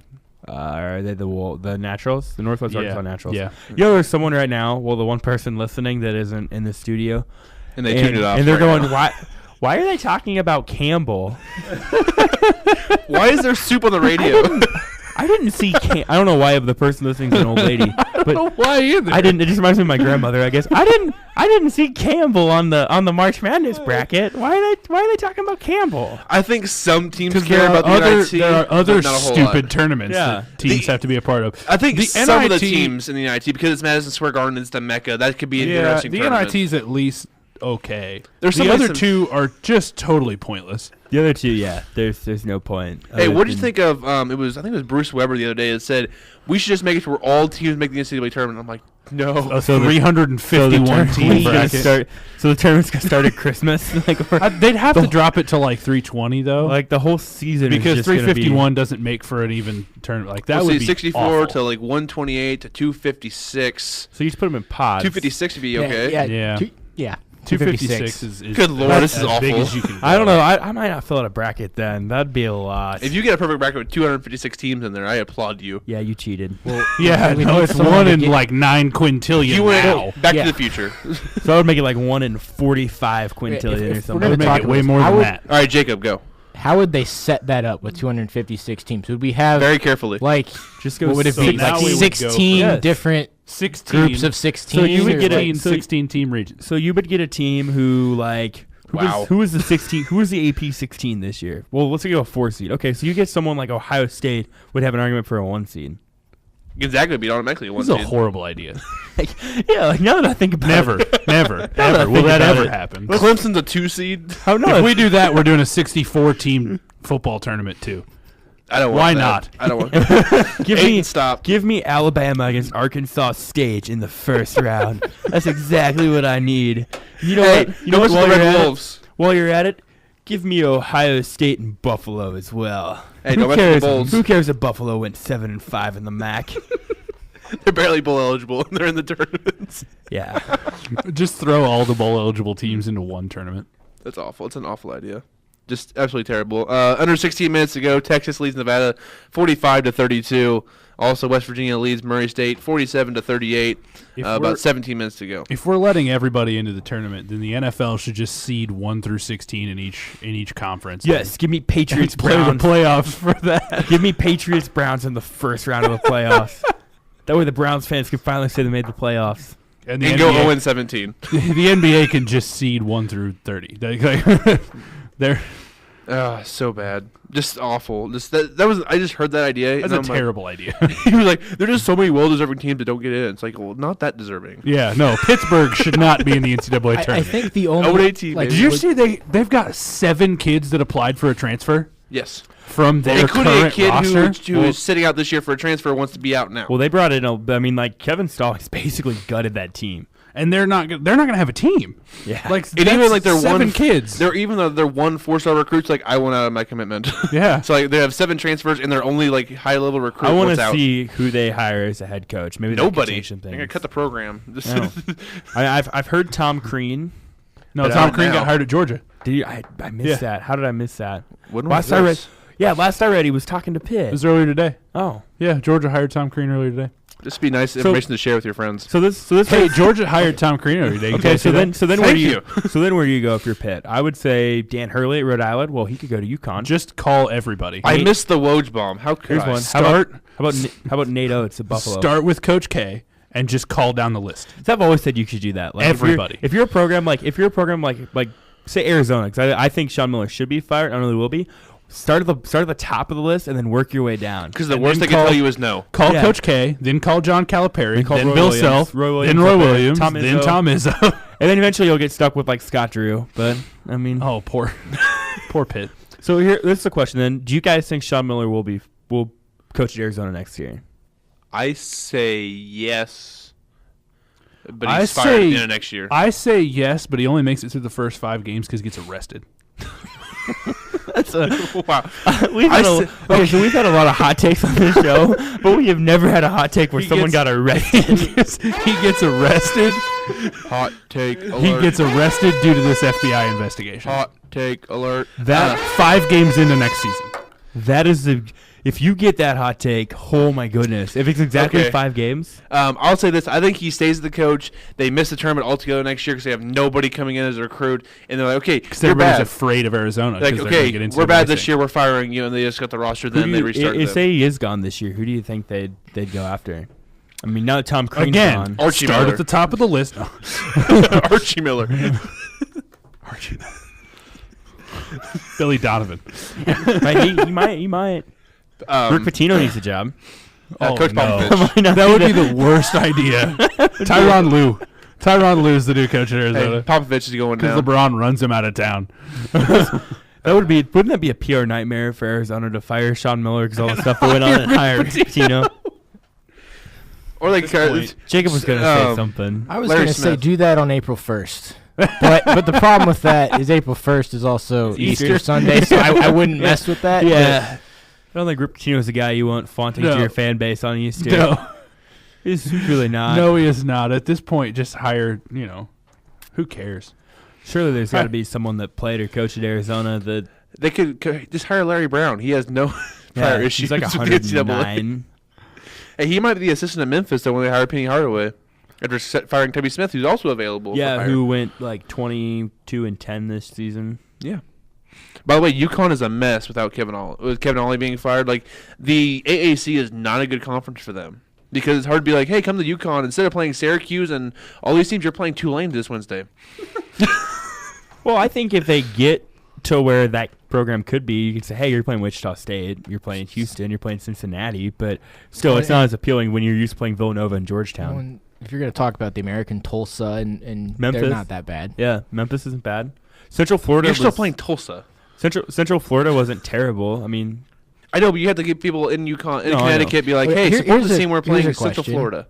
Was the American better than the Pac-12 this year? yes. Oh, by a How long many shot. How many tournament games did the American win?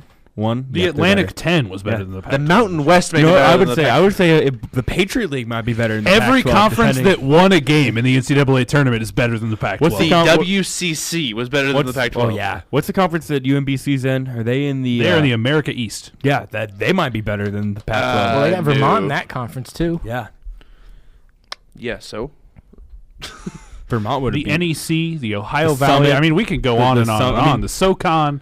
the Vermont lost to Middle Tennessee in the Slack. first round of the NIT. I don't want to hear it. They're trash.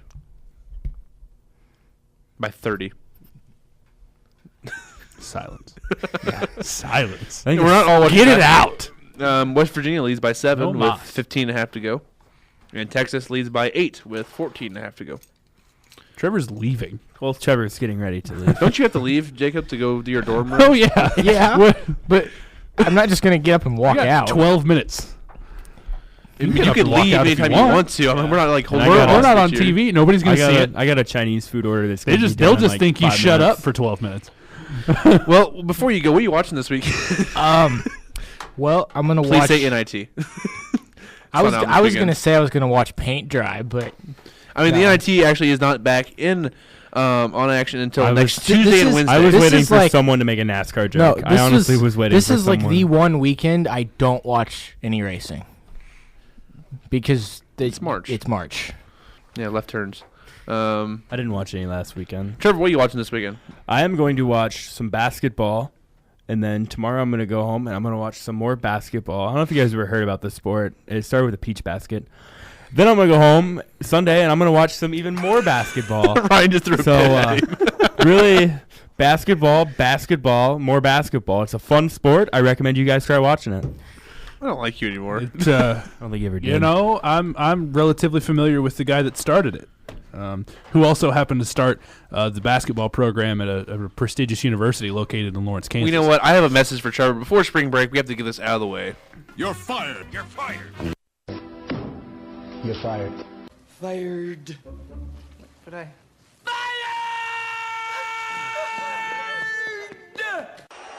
You're Bye, Trevor. Hey. There you go. I did fire him real quick, and he had to wait for the McMahon part of it before he actually leave the studio because that's the most important Well, he's part. coming back into the studio because he left all of his stuff here. Hey, put the headphones on there, see if you can hear us now. I don't know. He's not even looking over here. Like, see if the headphones work real Hey, quick. Nevada's closed into 6 now against Texas, So yeah, it's and Texas is throwing up 5-foot short air balls. So, That's solid oh no, offense. they ended up calling foul. Never mind. taken back from Arkansas. So yeah, interesting stuff happening here. How's everybody's bracket doing? I'm in first place in our pool. I don't believe you. He is. Okay. I'm sorry. Well, my Sorry to bracket that say. I didn't put in the pool is at 97% right. You know what though? He's in first place, but Ooh, points possible. I'm 20 points behind him, but I'm 20 points behind him in overall points, but I'm 20 points ahead of him in points possible remaining. Because you didn't pick Providence to make the Sweet 16. That's fair. That's right, and you did. I like how Joe right now is tied for third, but his points possible is garbage because Arizona won the title. Yeah. Him and D. Rose's Knee, also known as Noah Cooper. At this point, I just need some help from other people. You needed help long before that. Well, yeah, but Wow, that's harsh. That was kind of harsh. So harsh. I wish I would have started my other bracket. It would be in first place right now or really close to it, but I'm an idiot, so I didn't. I feel really happy with myself. Oh, well. It'll be okay. Yeah. So, yeah. You'll learn one of these days. No, it won't. Never going to That's happen. fair. I'll give you that. So, yeah, a lot of good things happening. I'll be watching basketball this weekend, keeping up on the NFL free agency stuff, see where Tyrann Mathieu, where he ends up going, and stuff like that. West Virginia leads by 6 with 13:21 to go. I am in first in the sports broadcasting bracket pool, though. Nice. For those 10 bonus points. Oh, boy. Bye, Trevor. Bye, Jacob. Hope you guys enjoyed the show. I'm glad you guys joined us in the studio. That was nice. Yeah, I'm glad we didn't have to do Studio B. What? Just because the mics worked fine. The headphones. You just couldn't hear me in here. So they're gone.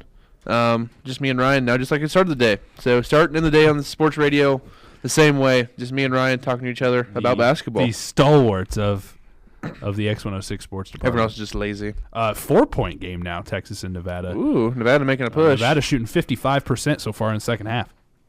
All right, so that could be interesting to see how that game goes down. You know exactly what channel that's on? That is, it's TBS. TBS. Yep. And which one's this Murray State, West Virginia? Which one's That is TNT. I see it right there now. I see it. Pay attention. At least not on True TV right now, because I left True TV on last night, and all of a sudden Impractical Jokers was on. And I'm like, I like the show, but it's like, this is weird. Also, if you see those guys in public and you're still falling for it, I don't know what you've been doing with your life. For real, though. Like, Sal, stop it. I've seen you before. So, Okay, I'm sports. watching Nevada and Texas. And this Nevada point guard just straight up ran through a Texas defender and expected not to get a charge called. Just ran right through him. I don't like charge calls, but when it's something like that, it's like, bro, think about it for 2 seconds here. How do you think this is going to go? Yeah. No, Like, you went went straight up shoulder checked a guy. You went straight Anthony Sherman trying to meet a linebacker in the hole. Like, it's not allowed in basketball. No, it is not. So definitely some. Texas is struggling shooting the basketball right now. But they're though. so big, so they get every rebound. Mm-hmm. Because it's Ford's Mo Bamba. Mo. Right? Yeah. He's huge. He's like 11 feet tall. Also, DeAndre Ayton does not look like a human on the court. They still didn't give him the ball. It's like he's 7'1" and just ginormous. And he can shoot a little bit. And they just do not give him the ball. It's the same thing last year with Lauri Markkanen. It's like you have a really athletic and like talented 7-footer. Get him the ball. And they're like, no, we're playing Xavier. We got this without him. No, you don't. Yeah, no, you don't. Lies. Come on, Sean. I wish I had Sean Nino as a coach. He'd be better than Sean Miller. I'm kidding. I don't know. I have no idea, but I trust Sean. You just went through a whole range of emotions in that statement. It was you're so sure Sean Nino's going to do better. Then you don't know. Then you're like, no, he's probably not. But I would trust him, so he would do better. It was a roller coaster ride of a sentence. I hope Sean's listening right now. Probably not. Yeah, probably not. I wonder if anybody's actually listening to us. Well, in conclusion for the show, a lot of basketball, a little bit of football in the middle when they had a little break in the action. Talk about the Chiefs signing, Sammy Watkins, Anthony Hitchens headlined the class this year for the free agency class. I like what they did. They strengthened their linebacker core, made their offense even more explosive, which I didn't think was possible. But now you cannot play man-to-man versus the Chiefs. It will not work. Even Hitchens said when they signed him, he's like, yeah, we knew last year we could not man up the Chiefs because we would not be able to keep up with their speed because they're really fast on the outside and at tight end. So Yeah. really fun. Even you saw that with the Hail Mary with just throwing it 20 yards and letting Tyreek Hill do the rest because he's that fast. So, ridiculous.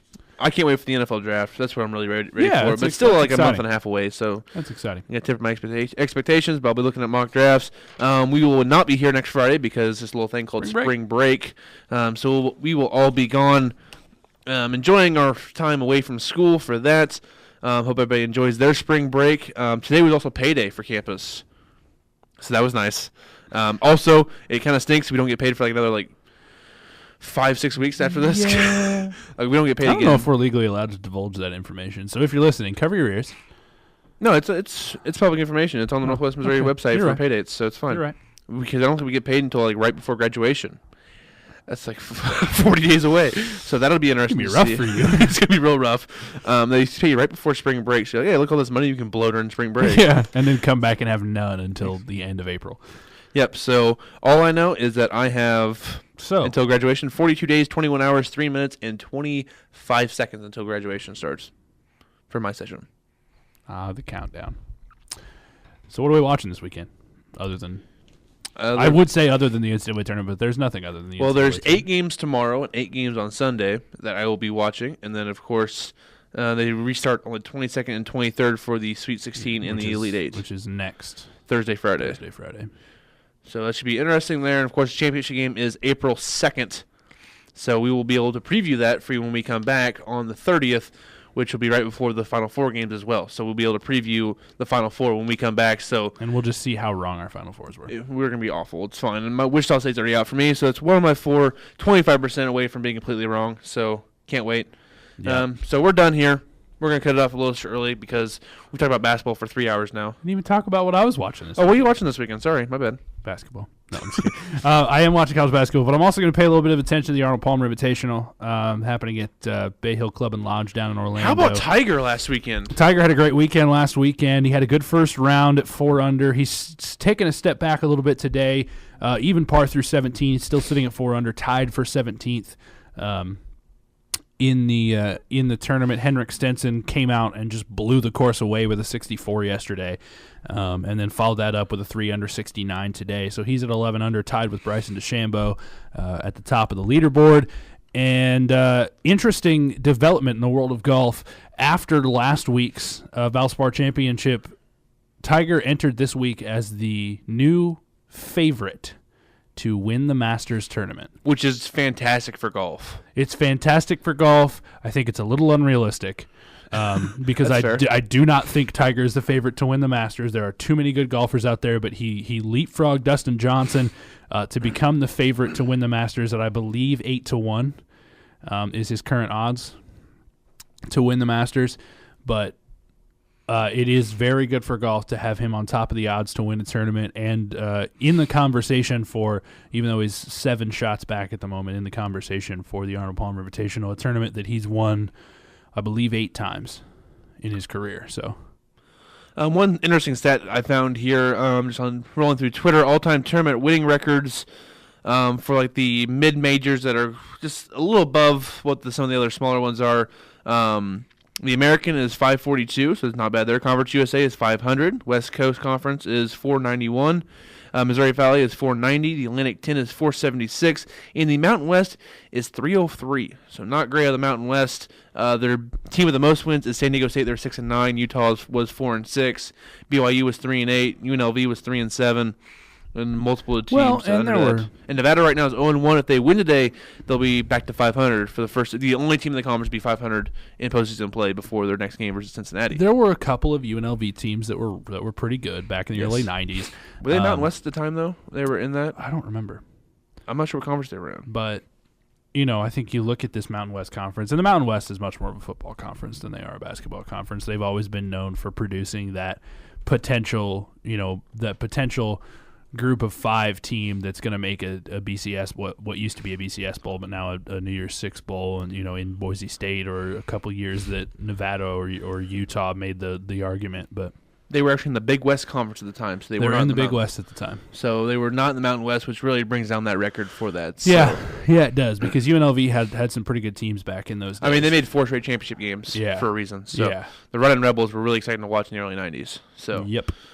So interesting to see. What does that say? Did I just see that there's a chance of snow next Tuesday? I don't like this. I don't like anything. But that's going to be it for our show today. Thank you for tuning in as we listen to us ramble about college basketball in the NFL. We had some fun times, a little rough start to the show. Oh, well. We struggled down the stretch, at least I did.